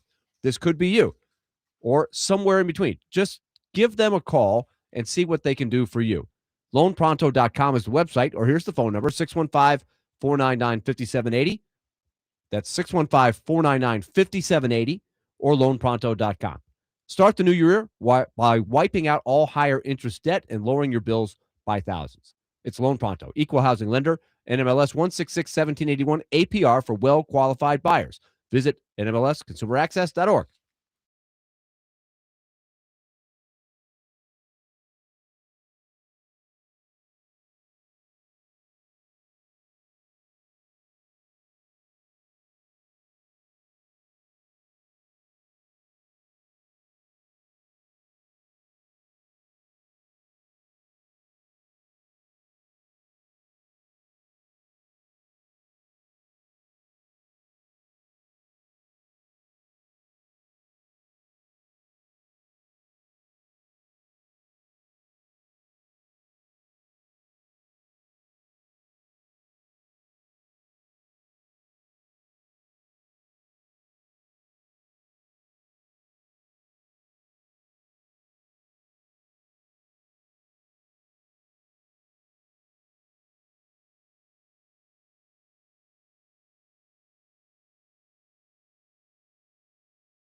$94.9 The Fan is your home for Vanderbilt women's basketball. Tonight, the Commodores go up against Albany at Memorial Gym at 6:30 p.m. Pre-game begins at 6:15.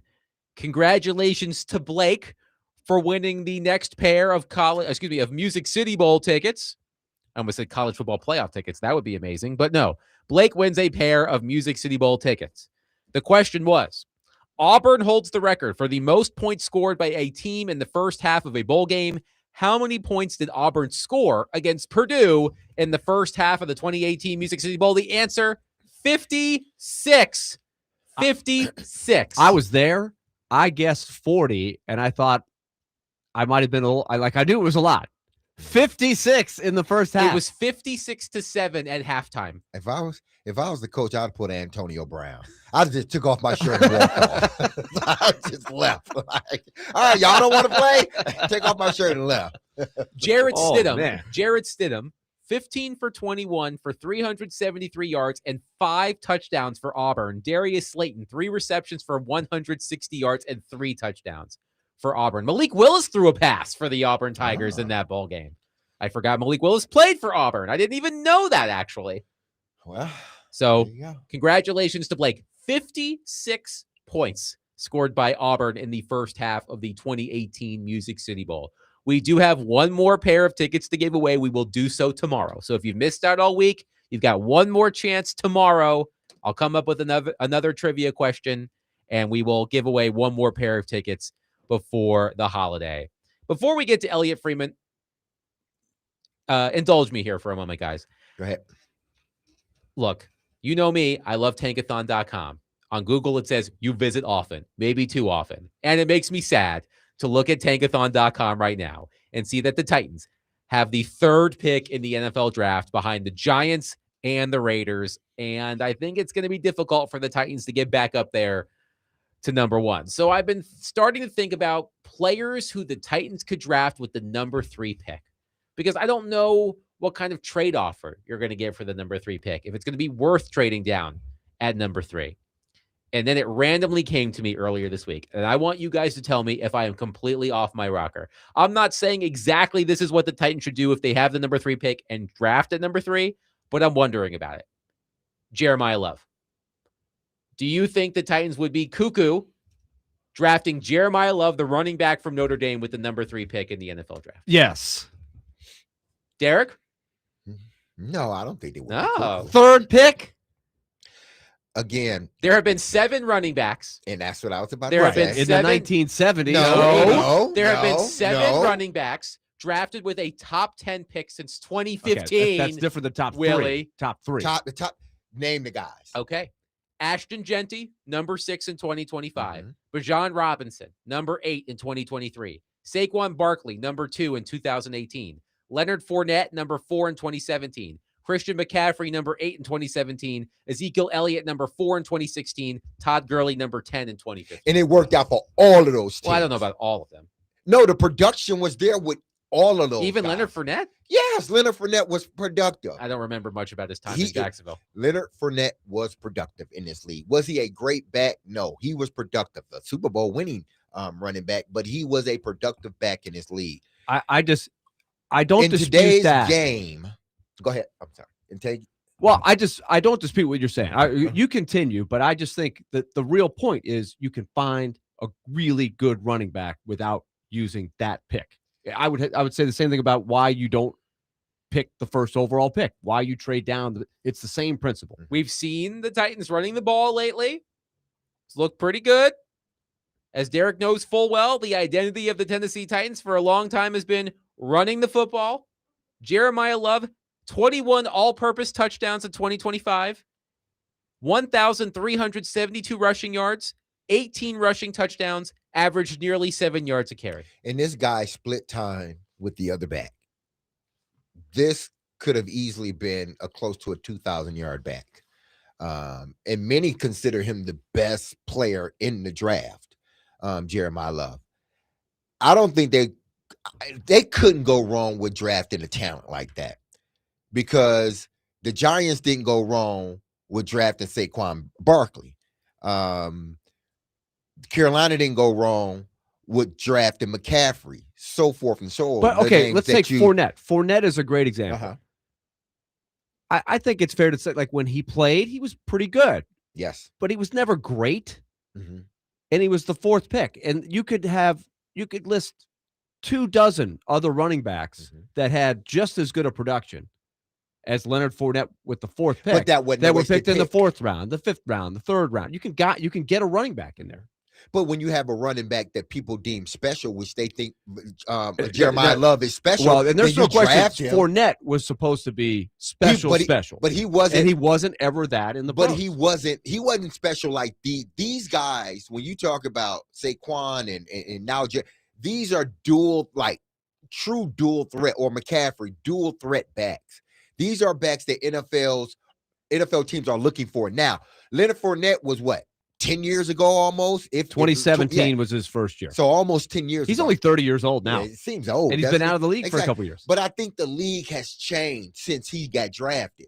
Now they're going to backs more like a Jeremiah Love or a Saquon Barkley, guys that can run between the tackles, guys that you can split out. You look at Jamar Gibbs, another guy that was drafted in the first round. If you want to take that third pick, move out of it, move down to the 8th pick, I would draft Love. But if you feel Love is the guy, and there are a bunch of people that believes he's the best player, like just pure best player in the draft. That would give me pause. If you really think he is the best overall pro prospect, I consider it, but my philosophy is do not. You need take game changers. A running back that high. You need game changers, Willie. Yes, they do. But there's not a receiver in there? No. What did I tell you? Edge rusher? Hold on. What did I tell you when you asked me that question? Who else would I have drafted at 3? Carnell Tate. Thank you. If it's me, I'm taking Tate because I need a receiver. But I wouldn't begrudge the Titans if they took Love, because I think he would be an impact player as well.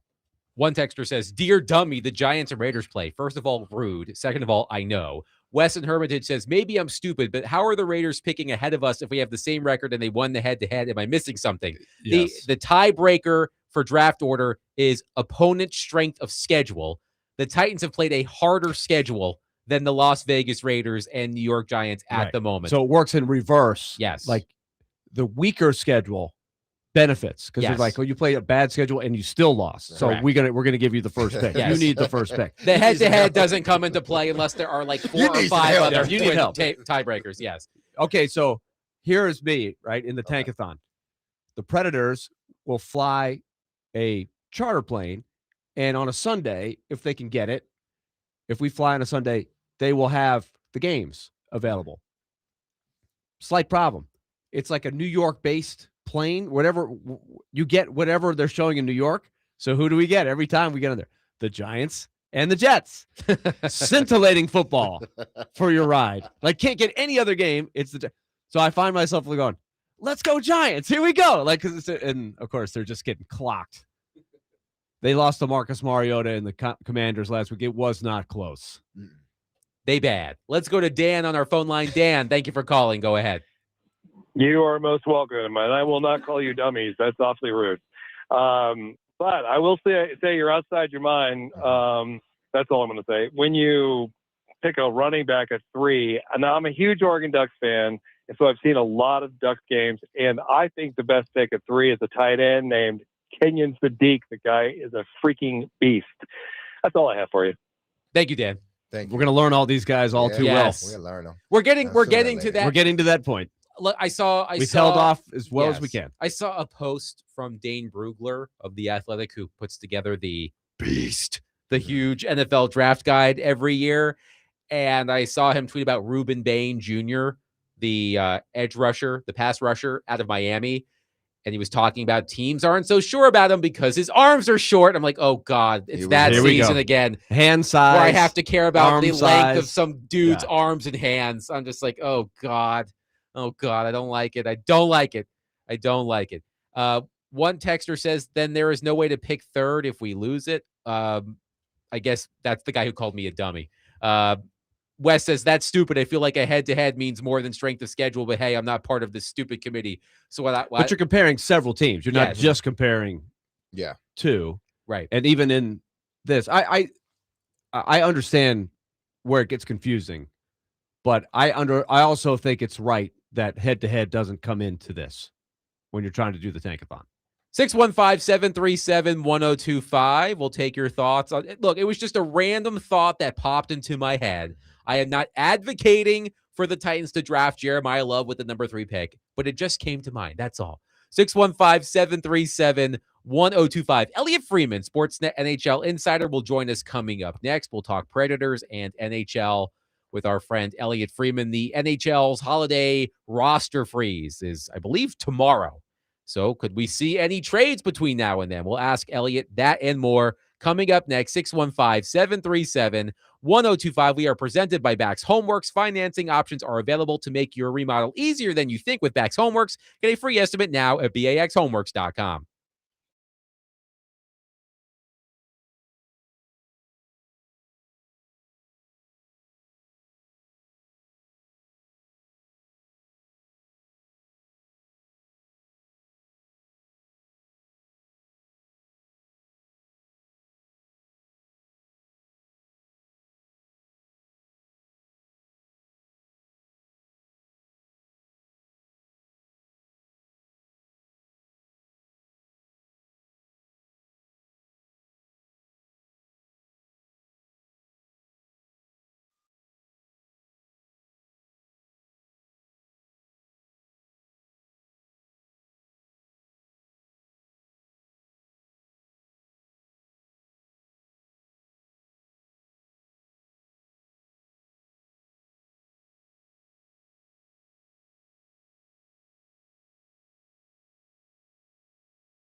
D. Mace, Vingan, and Donick, 1025 The Game. Willie Donick, Derek Mason, Adam Vingan, and David Janes here with you. Pleased to be joined, as always, by Sportsnet NHL insider Elliotte Friedman, who joins the program now. He is presented by Old National Bank. Get old. Hi, Elliotte. How are you? I'm old. How are you guys doing? We are doing well. You are not old. You are distinguished. How about that? I like that. I like the way you think, Adam. Thank you. Well, I'm making up for the, I said you were just all right a couple weeks ago when it went more than all right. So I'm just trying to make up for that. But Elliotte, we were all flabbergasted by the Minnesota Wild being the team to step up and acquire Quinn Hughes late last week. So now that Hughes is off the market, which name brand player do you have your eyes on now as a potential trade? Are you asking me this because I'm on radio in Nashville? I wasn't, but you can go there if you'd like. Hey, Derek, I see you yawning. Am I boring you? Oh, Or no, I'm not like yawning. that? Did I yawn? I didn't see a yawn. I don't think I yawned. It looked like you were yawning there. Oh, no, not at all. You never bore me, man. Okay. You always come with the good stuff. Just making sure. Just making sure. I think the Nashville guys are going to be interesting. Look, he's not as big a name, but there is kind of a unique situation going on in Los Angeles right now involving a center by the name of Philip Deneau. Deneau is signed a six-year contract with the Kings 5 years ago after he left Montreal. He was a really good player for them. He was basically their second-line center for a chunk of it, behind future Hall of Famer Anja Kopitar, who's retiring after this year. Now with Quentin Byfield playing center for them, he's kind of their third line center, and this year has gone very poorly for him. And there have been some rumors that he might want out or they might want to trade him. And his name's definitely been out there. He got sick last weekend. He didn't play. He's still not playing. They were on a road trip. They lost to Florida last night, and I've just been told it's a really complicated situation. I think both sides would like to move on, but it's so hard to find centers right now. Like the Kings, with Kopitar retiring and Deneau under contract for one more year, they don't want to trade him unless they get a center, and they don't want to get worse. And they do need him. And even though they've had a nightmare in the playoffs the last 3 years, they can't beat Edmonton. He's been pretty good in those series. So I think he wants out. I think they want to trade him. But I just don't think that they can find a trade because they need a center back, and those are so hard to find. So that would be a name right there. And you know what? I still think New Jersey, which we had a big win last night in Vegas, is looking at a couple of your guys. So we'll see. I mean, I guess it was reported that today that the new owner, Bill Haslam, and Nick Saban are meeting with the media on Monday. That is correct. So I think assuming it doesn't happen before then, I think we're going to get a better picture. Like, as I said, I met Bill Haslam briefly in Colorado last week, and he kind of said he wasn't ready to talk yet. So I think everybody's very curious to hear what he has to say. So, Elliotte, now that the New Jersey Devils have missed out on Quinn Hughes, we expected the Devils to be the landing spot. You have talked about Stamkos, O'Reilly, perhaps being linked to the Devils. Does missing out on Quinn Hughes ratchet up the pressure or accelerate the Devils' desire to get something done? Not specifically with Stamkos or O'Reilly, but just in general. Well, I think it definitely has ratcheted up the pressure on them. Like, there's two things. Number one, at the beginning of the year, they were ravaged by injuries. They were one of the first teams to do it, and they overcame it. They were 13-4-1. They were really doing a great job. But then Jack Hughes, who is getting closer, it sounds like, he had that fluke injury at the dinner a couple weeks ago, and he's been out. And since then, they've really dried up. They've really battled before that big win last night, and they've fallen out of a playoff berth, even though the East is jammed tight. They're out. And, I think the fans, they were really disappointed that they didn't get Quinn Hughes, Jack's brother. I think there was almost like this, you know what it's like? It's like people were like, Quinn Hughes is anointed to go to the Devils. Everybody thought it was a fait accompli. It was obvious. And whether it happened now or it happened later, it was going to happen. And the fact that Minnesota kind of came out of nowhere to swipe him away, it's made some of those fans really unhappy. Now, I think a little bit of this may not have happened as people believe. Like, one of the things that we talked about, and I talked about it too, is that they have no cap room, and the narrative has become that they couldn't trade for him because they couldn't clear the cap room. And I don't believe that's 100% true. I do think they've had some players use their no trade clause to veto deals, but I also think there was a point in this Quinn Hughes process, Adam, where they realized they were not going to be able to get him. They realized they were going to be outbid for him. And they said, we can't not get Hughes and trade people off our roster when we're already shorthanded due to injury. So I think they kind of walked away from that whole situation. I still think they're going to clear cap room, and I still think they're going to be busy. And, you know, I've said this before on your show, and I'll say it again. They've liked O'Reilly for some time. Do they get him? I don't know, but they like him.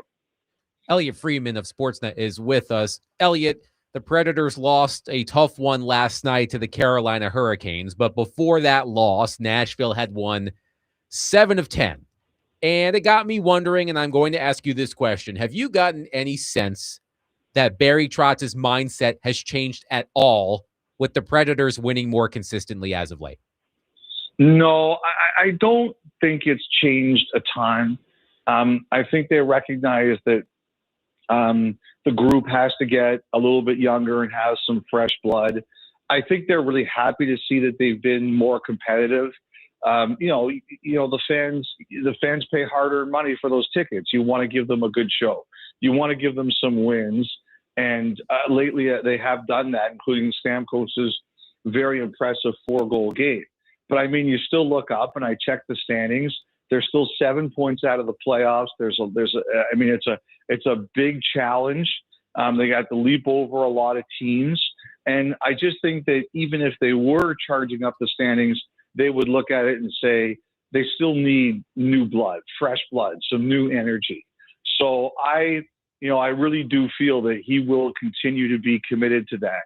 You know, the thing too, I think we've all kind of wondered, like, that's why next Monday is so big. I think first of all, I thought that was really interesting how Saban was announced the other day. I think that's pretty cool. I think it's even more amazing that he's actually going to be up there at the press conference. Like, I'm curious to see, like, is Saban actually going to have, like, any kind of, I don't even know if decision-making role is the right word, but, like, any kind of role at all. And, like, as somebody said to me today, is like Nick Saban the new president of hockey operations of the Predators? And I was like, I can't imagine that's the case. But I think it's fascinating. I just think, Adam, we're going to get an idea of what Haslam's vision is, because the one thing I did hear at the Board of Governors was, and one other governor said to me, he goes, you get a lot of things wrong, but one thing you got right is that this guy's asking a lot of questions. And he's asking people, like, what do I need to know? What do I have to be aware of? So I'm really curious to see what his vision is, but I don't think Trotz's has changed. Now, it seems like, Elliotte, you bringing up Nick, and I was going to ask you that question. It seems like you answered the bulk of it, but it does seem like now that he's become a part of the ownership group, it seems like those that are, that you're around and are in the hockey world, they look at this as being a positive. Is that a true assessment of it, or is everyone still trying to grasp, Coach Saban being a part of the hockey world? And Elliotte, just so you know, I didn't know if you knew this or not, but Derek played for Nick Saban at Michigan State years ago. Who played? No, I played for Nick. D-Mace played for Nick Saban in college. Yeah, but before he went to LSU, I didn't hear you say D-Mace. I'm a really interesting guy. I actually am a fan. I actually find Nick Saban very interesting, and I followed his whole career from like the Kent cradle of coaches all the way out here. So I just didn't hear you clearly, William. So I'll clean my ears when I get off the air here. Well, you know what, like Derek, like you know him. Like, how is it bad? Like, to have like that guy in your organization, someone who's been as successful as he is, someone who might have a fresh way of ideas of looking at things. I don't think something like that is ever bad. You know, I just couldn't imagine he'd be expected to give like advice on personnel decisions or anything like that. Maybe he might be talking about what makes a good organization, what makes a team successful, why some cultures win and some cultures lose. And if Nick Saban walked up to me and I was the GM of the National Predators and he said, look, this is what worked for me, you're right. I would sit there for an hour and take notes because he knows something, right? But I just couldn't imagine that he'd be coming in as sort of like just any kind of personnel decision maker. It would be wild. Like, I don't know if AJ McCarron's going to solve the center problems for the National Predators. Good name from the past. Well done, Elliotte. We had a good talk with Barry Trotz earlier this week about that very thing, and he told us, he shared with us, there already have been some, and they've played some clips of it. He went in and talked to the rookies, for example, at the training camp behind the scenes. Nobody knew it at the time, but they shared that. And Barry Trotz has said he's really enjoyed just talking coach to coach. Andrew Burnett and the coaching staff have talked to him. I think Nick Saban just enjoys talking to coaches and learning about stuff. And Barry Trotz says that has already been valuable. You know what, Willie? I think coaches are like that. And I bet you Andrew Burnett probably likes it as much as, or Barry Trotz likes it as much as Nick Saban does. Like, I remember when Claude Julien was the head coach of the Boston Bruins, they had the four coaches there were Claude Julien, Bill Belichick, I think Terry Francona was still there, and I think Brad Stevens was the coach of the Celtics at the time. And Claude told me that like they had, I don't know if they had a group chat or something, but they would talk to each other. And he said that was some of his favorite times in Boston, was being able to talk to those other guys about what they were going through. Like, I think that kind of stuff happens all the time. And I think they like comparing what works in your sport, what doesn't work in your sport. Like, I think these, like, for lack of a better term, I think a lot of these guys are like kind of geeky. And I say that in a good way. They like hearing this kind of thing. I like hearing that kind of thing. And, I'll remember in 2017 during the Stanley Cup final, our set was in a box that was right next to the box that Nick Saban was in. So a couple of times we were doing our show and Nick Saban, like he was kind of looking over and seeing how it all worked. And then he'd get back to his group. Like, it was, I didn't want to bother him or anything like that, but I thought it was really, like, a couple times during our hits, I saw him looking over to see how it kind of all worked. I thought that was really interesting. Elliotte, you've got the Maple Leafs coming in on Saturday night, which was always fun. I've always wondered how much the Nashville audience is aware when Hockey Night in Canada is in town. It's like such a big deal up there where you are, but in Nashville, is it just another Saturday night? I don't know. The game time's different, right? That's what people will notice, right? It's a little earlier. For you guys, you play at 6, right? Because television ruins everything. Yep. Sure. So give people that are going to the game maybe a sense of where the Leafs are right now. Well, they got a big game tonight. It was funny. So I like to go. I like to sit in the crowd a couple games a year. I really miss it. It's not something I get a chance to do that often. And they were starting to grind. They were starting to be a little bit better. And then on Tuesday night, they had a really rough game. They fell behind. Chicago doesn't have Connor Bedard. He's not playing right now. And they fell behind 2-0 pretty quick. And that crowd was getting really restless. Like, they were booing at times and they were grumbling and they were losing late, and they scored 2 goals in 8 seconds late in the third period, and they won the game. And people went from this sucks and booing them to what a great game tonight. Like, it's kind of funny how quickly that flips. But there was a pretty interesting play. The 2-2 goal with about 3 minutes to play was Austin Matthews on the power play. And he's been struggling a bit. And after he scored, he put his hand to his ear like Hulk Hogan. And and he admitted, like, he heard the boos, and he said he was trying to rally their guys. And as you can imagine, it has been 48 hours of nonstop talk about that cup to the ear up here. And, personally, I didn't mind it. I think you have to be very careful when you take a run at your own fans. But the thing is, like Austin Matthews, like a lot of great players in any sport, when they're at their best, they're a little bit defiant. There's a bit of ego there. There's a bit of sass there. There's a bit of an edge there. There's a bit of, oh yeah, like, I'll show you. And we hadn't seen a lot of that from him this year. So the fact that he showed that emotion, I kind of liked it. They've got a big game tonight. They're in Washington. Washington beat them pretty badly earlier this year. And they are battling to make the playoffs. Now, Saturday night's a big night. Willie, the only thing I don't like about it is that I'm not in Nashville too.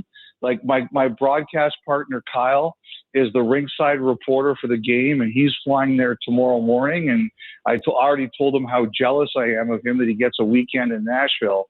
But it's like, all these games for Toronto now are massive games. Like, they dug themselves a hole, and they've got to dig out of it. Yeah, the Predators have the Rangers the next night, another team right in that mix of teams. Yeah. So it's going to be an interesting weekend for the Predators here. So, Elliotte, there's so much talk around the league, especially since the Hughes trade, that you have these three super teams in the Central Division, the Predators division, and they seem to be head and shoulders above everybody else in the division, at least for now. And everybody's already talking about the same thing. Two of these teams are going to play in the first round. One of them's going to be out. And I feel like if you did a vote of all hockey people, all hockey fans, it would be so overwhelming to go back to the 1 versus 8.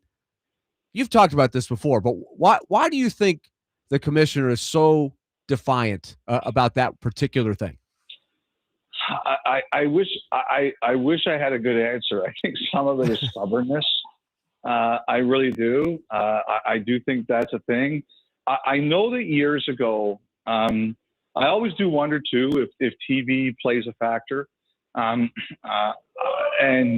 I remember a few years ago in the NHL, they used to have a setup where the highest seeded, like after the first round of all the teams left standing, highest seed would play lowest seed and the two middle seeds would play each other. And he told me that US TV wanted them to end that. US TV wanted a bracket.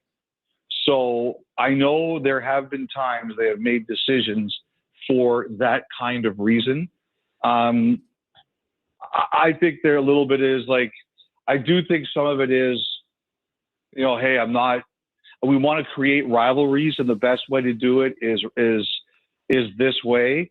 The one thing I will say though, Willie, is if this was such a big deal to everyone, why didn't it get dealt with in the CBA that got done for this year? Like, like the players really fought to make Olympic hockey a priority, and now they're going this coming year, and they're going in 4 years. They got that done. So I think if it really mattered to people here, it might have gotten done now.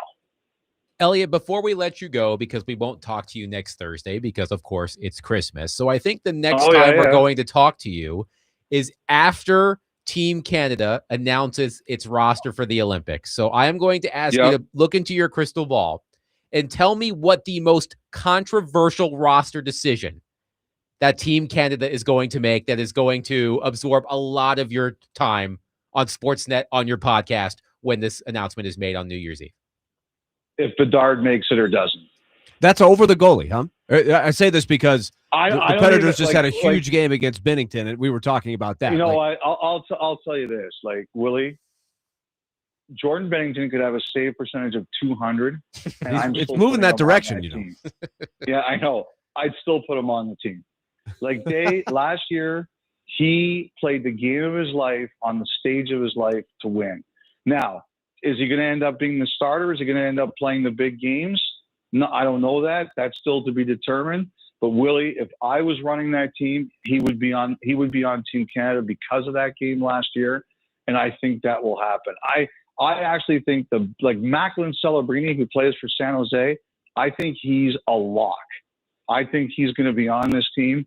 The biggest battle is going to be Bedard and whether or not he gets in or not. If it's not Bedard, who do you think it's going to be? You did a great piece, by the way, on Tom Wilson. I know Tom Wilson is firmly in the running. Nick Suzuki. So if not Bedard, who? Wilson or Suzuki? So I think there's about 6 or 7 guys. I think Wilson's on. I think there's about 6 or 7 guys who are for 2 or 3 spots. And I think Wilson's going to be on the team. I think Celebrini is going to be on the team. So I'm looking at like 5 newcomers for Connor Bedard, Nick Suzuki from Montreal, Bo Horvat from the Islanders, Wyatt Johnston from the Dallas Stars, Mark Scheifele from Winnipeg, who you guys know well, and 3 returning forwards I think are kind of in this gray zone. Anthony Cirelli from Tampa, Travis Konechny from Philadelphia, and who's the other? Seth Jarvis from Carolina. I think it's like 8 guys for 2 or 3 spots. That's what I think it is. Elliotte Friedman of Sportsnet has been our guest on D-Mace, Vingen and Donick. He is presented by Old National Bank. Get old. Elliotte, because we won't talk to you next week, have a wonderful holiday. Happy New Year. And if we run into Kyle on Saturday, we'll mess up his perfectly coiffed hair for you as punishment for him going to Nashville and you not coming. I hope you do. And guys, like all 3 of you, I love coming on. David, who always texts me to make sure I'm there. It's a 5-year time. Happy New Year, Merry Christmas, guys, and Happy New Year and Merry Christmas to all the great hockey fans of Nashville, Tennessee. Thank you, Elliotte. Thank you. 615-737-1025. We will react to what Elliotte Friedman had to say. You can as well at 615-737-1025. We are broadcasting from the Busy Bee Plumbing, Heating, and Air Conditioning. Wow. What a tongue twister. We are broadcasting from the Busy Bee Plumbing, Heating, and Air Conditioning Game Nashville studios. That's what I get for talking too fast. Home of the $99 yearly Beehive membership, where the buzz is always about great service.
D Mace, Vingan, and Donick 1025. The Game. Willie Donick, Derek Mason, Adam Vingan here with you.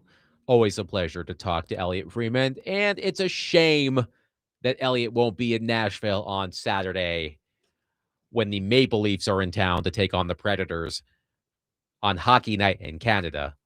His podcast co-host, Kyle Bukowskis, will be at Bridgestone Arena. Have you ever met him? I have. Okay, I need to meet Kyle Bukowski, so I'm going to try to seek Lovely him out. man. I hear great things about him. Outstanding hair. Just incredible hair. Well, it gets talked about on their podcast Yes, a lot. incredible hair. Anyway, I'm a little envious of that, as you know, for those of you who know me or are watching the stream. So Elliotte continues to link Ryan O'Reilly to the New Jersey Devils. He's mentioned it on Hockey Night in Canada, and he's mentioned it with us multiple times, that apparently there appears to be a match made in heaven between the New Jersey Devils and Ryan O'Reilly. The Devils missed out on Quinn Hughes. Everybody expected the Devils to land Quinn Hughes. Both of his brothers, Jack and Luke, play for the Devils, so it would be a family affair. Ultimately, that didn't happen. The Wild acquired Quinn Hughes, and by the way, the Predators will see Quinn Hughes in the Wild early next week, so that'll be interesting. But we've talked about this a lot. The value of Ryan O'Reilly. Is he more valuable on the team, similarly to what the Titans said about Jeffrey Simmons, as a culture builder, as an example for the youth, all of that? Or is he more valuable as a trade asset? And over at ESPN.com today, I hope I'm pronouncing her new last name correctly because she's newly married, Rachel Krychak, did a story making 6 trades that NHL teams should make after the roster freeze, which is, I believe, starts tomorrow. There are no trades, no transactions during the holiday, understandably. And she suggested that the Predators trade O'Reilly to the Capitals with 25% salary retained for a young forward named Hendrix Lapierre and a 2026 first-round pick. Lapierre is a center. He is 23 years old. He's played 116 games in the NHL. He has 36 points, 9 goals, 27 So what does assists. that do for me? It doesn't really do anything. It doesn't do anything. Ryan O'Reilly, first of all, I don't think the Predators need to retain salary on Ryan O'Reilly. His cap hit is $4.5 million. That is manageable. Quite frankly, he is worth $4.5 million, if not a little bit more, for the measurable I think he's impact. worth quite a bit more with the way the cap is now. Fair. With the measurable impact that he makes on both ends of the ice. This trade, suggested by Rachel Krychak, whose work I admire, I think falls way too short of what the Predators should get in return in a potential Ryan O'Reilly trade. But Willie, you always bring up this point. O'Reilly is not a pending unrestricted free agent. His contract does not expire at the end of the season. It expires at the end of next season. And although theoretically you could get a better return for O'Reilly by trading him now because the acquiring team gets 2 playoff runs with O'Reilly, he would still be valuable next season as a rental. So for that return, as suggested on ESPN.com, I say, no, thank you. It's not even, it's hang up the phone. Like, get back to me when you're serious kind of thing. And for a lot of the reasons you said, retaining salary on that contract, that's not happening. Now, it's different if a guy is making $8 million or even $7 million. His contract is an asset to the team getting him. I'm not going to use one of a very precious few retention spots you have for that. I have a different perspective on this, I think, than most, because I watch Ryan O'Reilly virtually every day. So I see the influence he has on the young players, because this would be a long-term move, right? You would be trading Ryan O'Reilly for the good of the team long-term, if that's what you decided to do, right? Yes. You know that this team is limited with what their ceiling is right now. Best case, it's a miracle run to try and grab a very gettable wild card spot. And if they win Saturday, Sunday, you might have a little bit more flicker of hope. If they lose both, then it might just say, well, it was nice. That 7-3 run, that was nice. That's why I think it's interesting, because they ran up against an elite team last night that was a bad matchup, and they got exposed, right? And so it has you going, ooh, there's a difference between the Stanley Cup contenders and what the Predators have. And there's quite a considerable gap. And you're like, okay, that's a reality check. But when you look at O'Reilly's value, I don't think it's a simple, hey, let's see what you can get.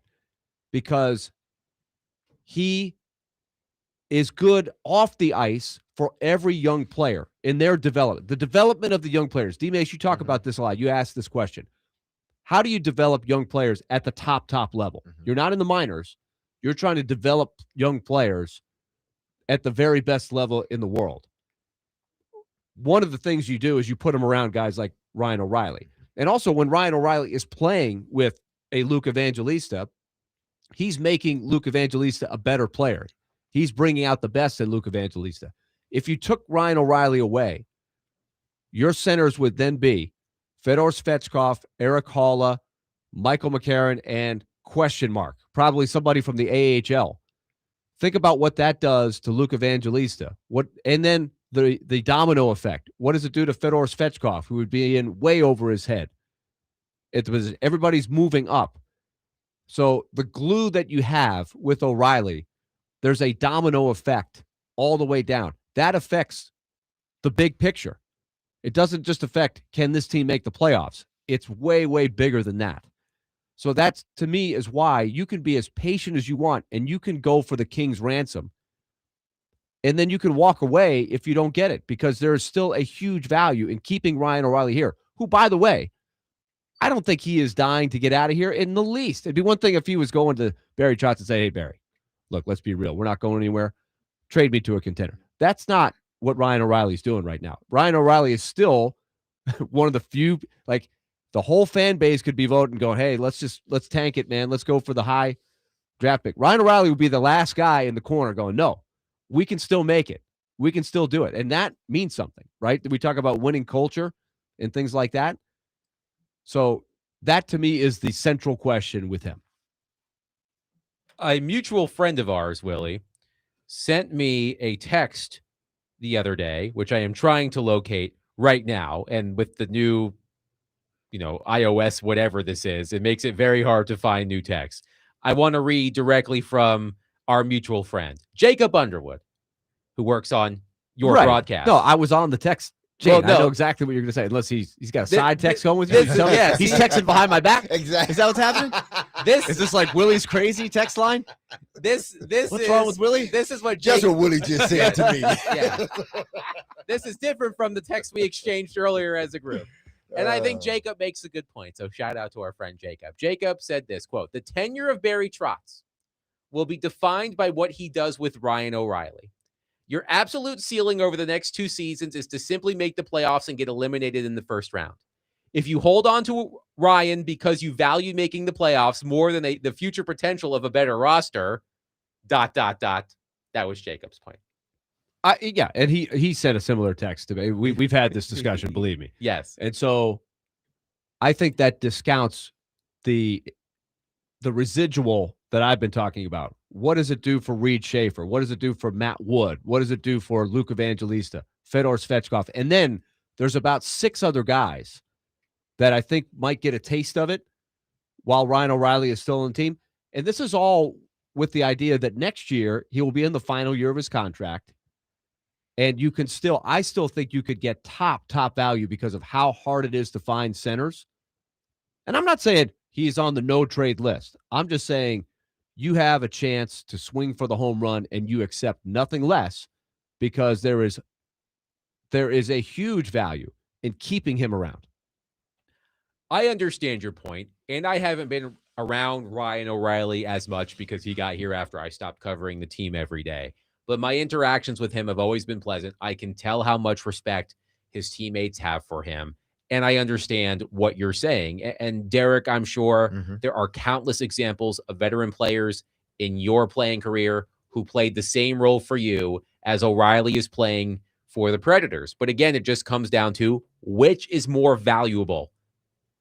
That, which is fairly intangible, versus the assets you could receive to help jumpstart your transition, your blend, because Barry Trotz, like most GMs, doesn't like to use the R word, rebuild.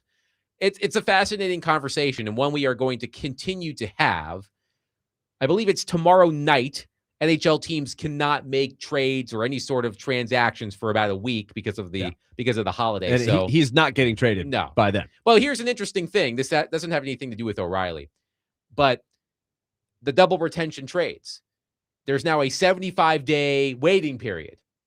I believe if a team wants to do a double, if a team wants to get involved in a player retaining salary for two teams, basically, I think the trade has to happen by tomorrow. Or otherwise, Steven Stamkos, for example, couldn't be traded in a double salary retention trade. But I don't think that's going to happen. That's a side bar. Anyway, the Predators are back in action not tomorrow night, Saturday night.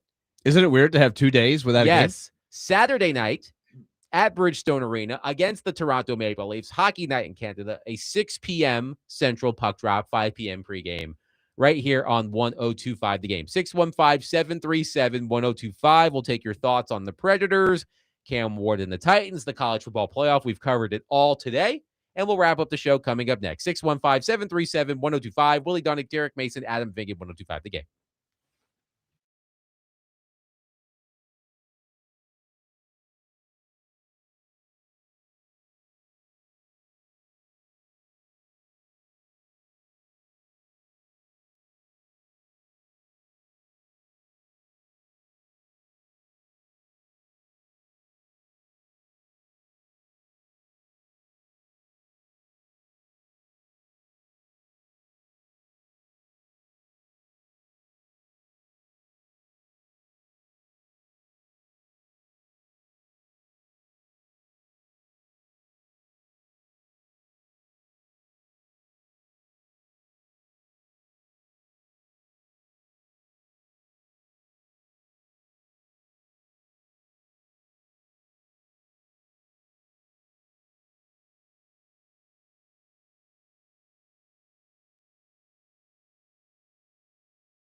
D-Mace, Vingen, and Donick, 102.5 The Game. Willie Donick, Derek Mason, Adam Vingen here with you.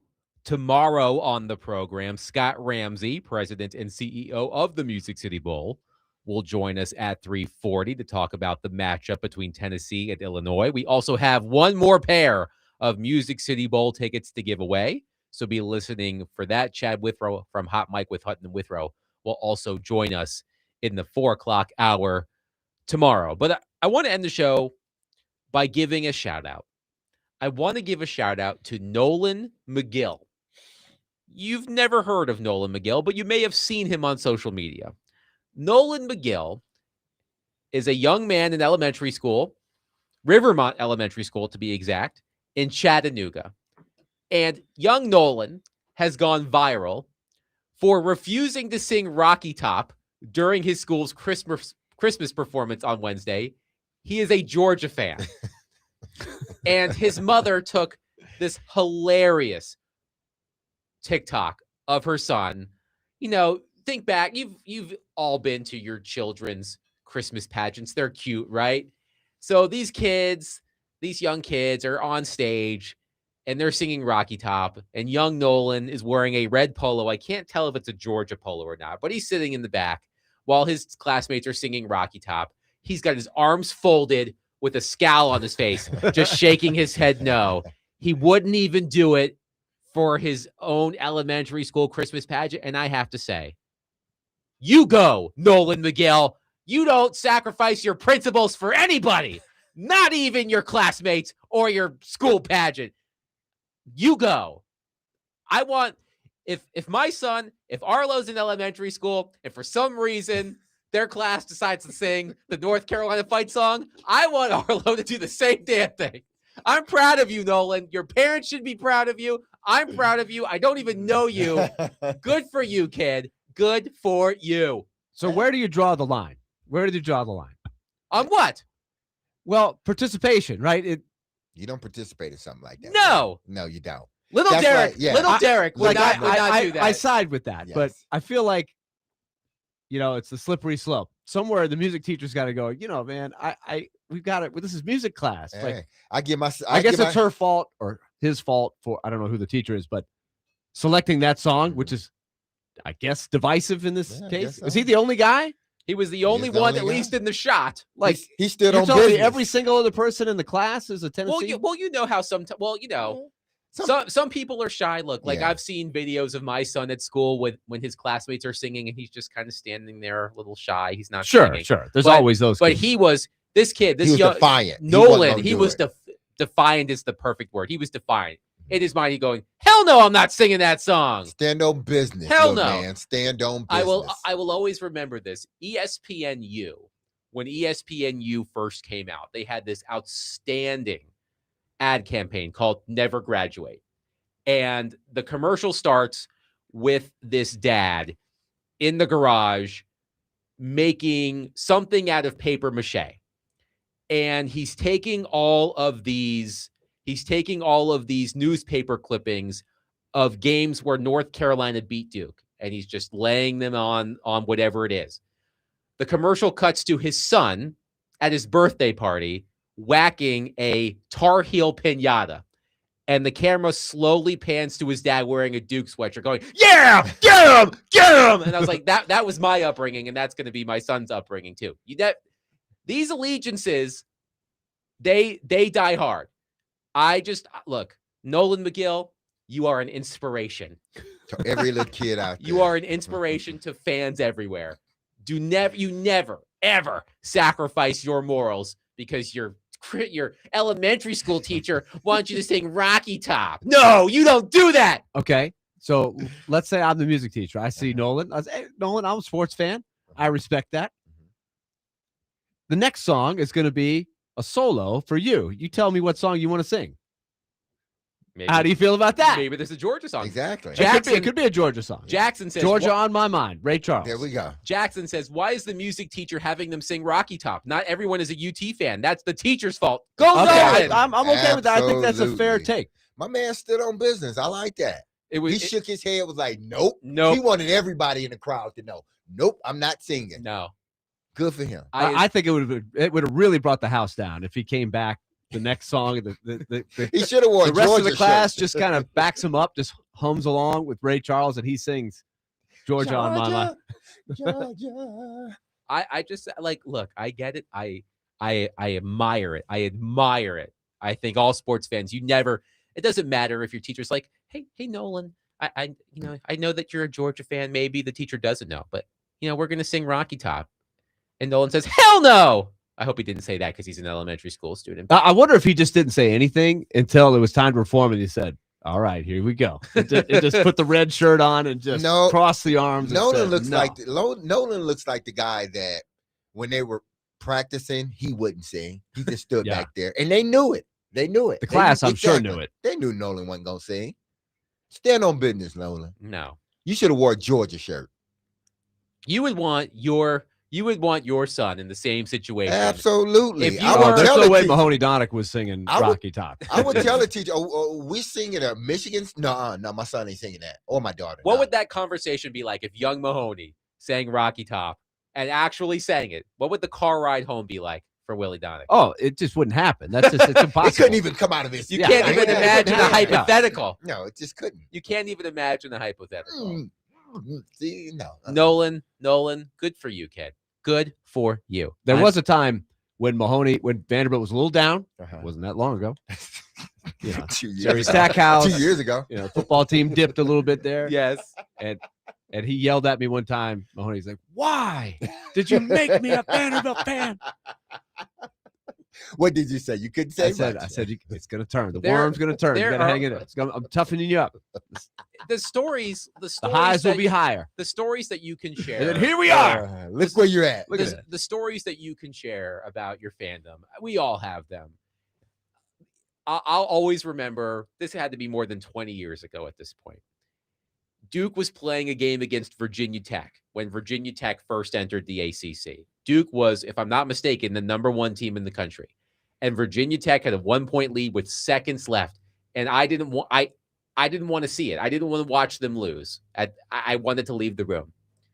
So what ultimately happened, Sean Dockery hits a half-court 3 at the buzzer to give Duke the win. I heard my dad react. I came in, and my dad read me the riot act. You don't leave the room. This is why you don't leave the room. He got a point. That's a good point. Life lesson. You don't leave the room. You got to stay in the trenches. Stay See, that's there. why I always wonder what it's like to root for a team that's always good and it's only championship or bust. Like, that would be weird. I don't know what that's like. Mets fan. Yeah, I don't know. Vanderbilt, like. Well, I mean, I'm a Laker fan. The whole thing. I'm a Laker fan, diehard. So, but you've seen some tough teams. You've seen it sink to the bottom. I've seen it. I've seen him with Van Exel. Yeah, guys like that. Randy Fund is the coach. Remember Randy Fund? It's like, this is an NBA coach. They had some lean years. There were some lean years. Oh, man. Scott in Shelbyville on our conversation about Ryan O'Reilly says, if O'Reilly is to be traded, the price needs to be very high. NHL ready to go prospect #1 pick. If that pick is not likely to be in the first half of the draft, then an additional one or high-level prospect. No chopped liver. That's Scott in Shelbyville about Ryan O'Reilly. I'm leaning his way. I agree with Scott. Again, we'll see. I thought Barry Trotz made an apt metaphor the other day when we had him on about the Avalanche and the Hurricanes being in the Premier League and the Predators being in the relegation league. I think he said the Champions League. I don't know. I don't think that's correct. I don't think it's the Champions League, but I'm not a soccer fan. If Nick Frazier is listening, he can tell me. But 3, 2, here comes the text. 1, like Frazier will, if he hears it, he'll be like, here's your answer. Well, Frazier's already at the the office Christmas party, which is where we're going after this. Fair point. I do love a good Christmas party. Don't y'all love a good Christmas party? What's the key to Do y'all like eggnog? I've never had eggnog. Never? No. I'm not. Really? I can't say I'm a huge fan, but I've had it. So it's I'm okay. not a huge fan of it. Jews don't nog. What? Jews don't nog. We don't eggnog. That's a thing? Yeah. It's a thing for me. See, I couldn't. Just for you. I couldn't have said that. Yes. Jews don't nog. Yeah, I can somebody say would it. have took it as me saying something wrong, but I I'm don't glad know. you said it. I don't know. when I know it's not the same, Uh-huh. but when I think of eggnog, So I think no Jewish people drink eggnog, that is. He's the only one. or that it's he just knows. you and speaking maybe for a yourself. couple of others. I can't speak for all Jews. Okay. But I don't, so therefore all Jews don't, in my own mind. All right. But There you here's the thing: anytime I think about eggnog, I think about like Rocky drinking like raw egg yolks. And then- you know how many people tried that when they saw Rocky do that? That's nasty. Did you do it, Willie? The raw eggs? Yeah. Oh no. Yeah, No. I couldn't do I'll that. throw them Ooh. in the blender. And I'm not an egg Hold person. on. You throw raw eggs in a blender and then drink it? With like other stuff, like smoothie stuff. Like if you're making like Yeah. throw bananas and fruit. I'm and still stuff. not putting raw eggs in my smoothie. No, No. Willie. But like I You associate, like it? I know that eggnog is. I can't taste them. That's Oh, why I know okay. they're in there, but I can't really take because I'm not a fan of the flavor of eggs. Oh, Really, okay, not much. Okay. You like my daughter? She's not a big egg person either. But like I know eggnog is not the raw yolks, but whenever I think of eggnog, I think of that. I'm like, this can't taste good. I don't want to taste this. Okay, I never looked on the back of an eggnog carton, but what does it consist? Because there's other stuff besides. It's weird. Yeah, It's What weird. does it consist of outside of the normal stuff? Well, I remember That gives it the Nougat taste in is it. that what it is? Like I don't know. It's sweet. Nate Yeah. Bargatze did a Christmas special Mhm. last year, and they did a take on the George Washington skits that he does on Saturday Night Live, but it was about the birth of Jesus, and he was talking about, and people will drink eggnog, and the person said, and what's in that? He goes, egg and nog. It's eggnog spoiled milk with sugar in it. It has spices like nutmeg in it. That's what it's Oh, called. Nutmeg. I was it's- thinking. I said so it's nougat. That's what I spoiled- was thinking. So it's nutmeg. spoiled milk with nutmeg and sugar. That's Yep. what it is. Heavy cream. That doesn't sound Heavy good. cream. Yeah, it does. It does not sound good to me. For all the eggnog lovers out there, I have nothing against you. I appreciate all of our eggnog drinking listeners. Exactly. Don't let me convince you otherwise. I know people like to add little something to their Right, eggnog. I right. get Just a it. little something. I get it. I don't go into the party saying, "Do you guys have any eggnog?" I'm not that guy. Who got the eggnog? But if Put somebody eggnog says, "Hey, you want a little eggnog?" and they hand it to me, I'll say, "Okay, all right, I'll take it." Willie But it wants has to have something additional It to it. it doesn't Oh, hurt. man. It doesn't Yeah, hurt. there we go. It doesn't hurt. Let's leave on this text. I've been to several. One texter says, I've been to several Predators games, and when they play Rocky Oh. Slop, I'm putting up the double middle finger salute until that abomination ends. That's right. You go, Nolan of Chattanooga. Stand on business. Never sacrifice your principles for your fandom. And that'll do it for us today. We will be back tomorrow at, I was about to say 6 o'clock. Now it's 6 o'clock. We'll be back at 3 o'clock tomorrow. Scott Ramsey will join us. Chad Withrow will join us. We have one more pair of, I can't talk. Too much eggnog on the mind. Music City Bowl tickets, one more pair to give away. We will do that tomorrow. And that's when we will talk to you tomorrow at 3. Be love on your people. Have a safe, blessed, and wonderful day. I love you. The team loves you. You hear this song. Don't you forget about us, because we will never forget about you. See you tomorrow, 3 p.m. on this station, 102.5 The Game. Peace.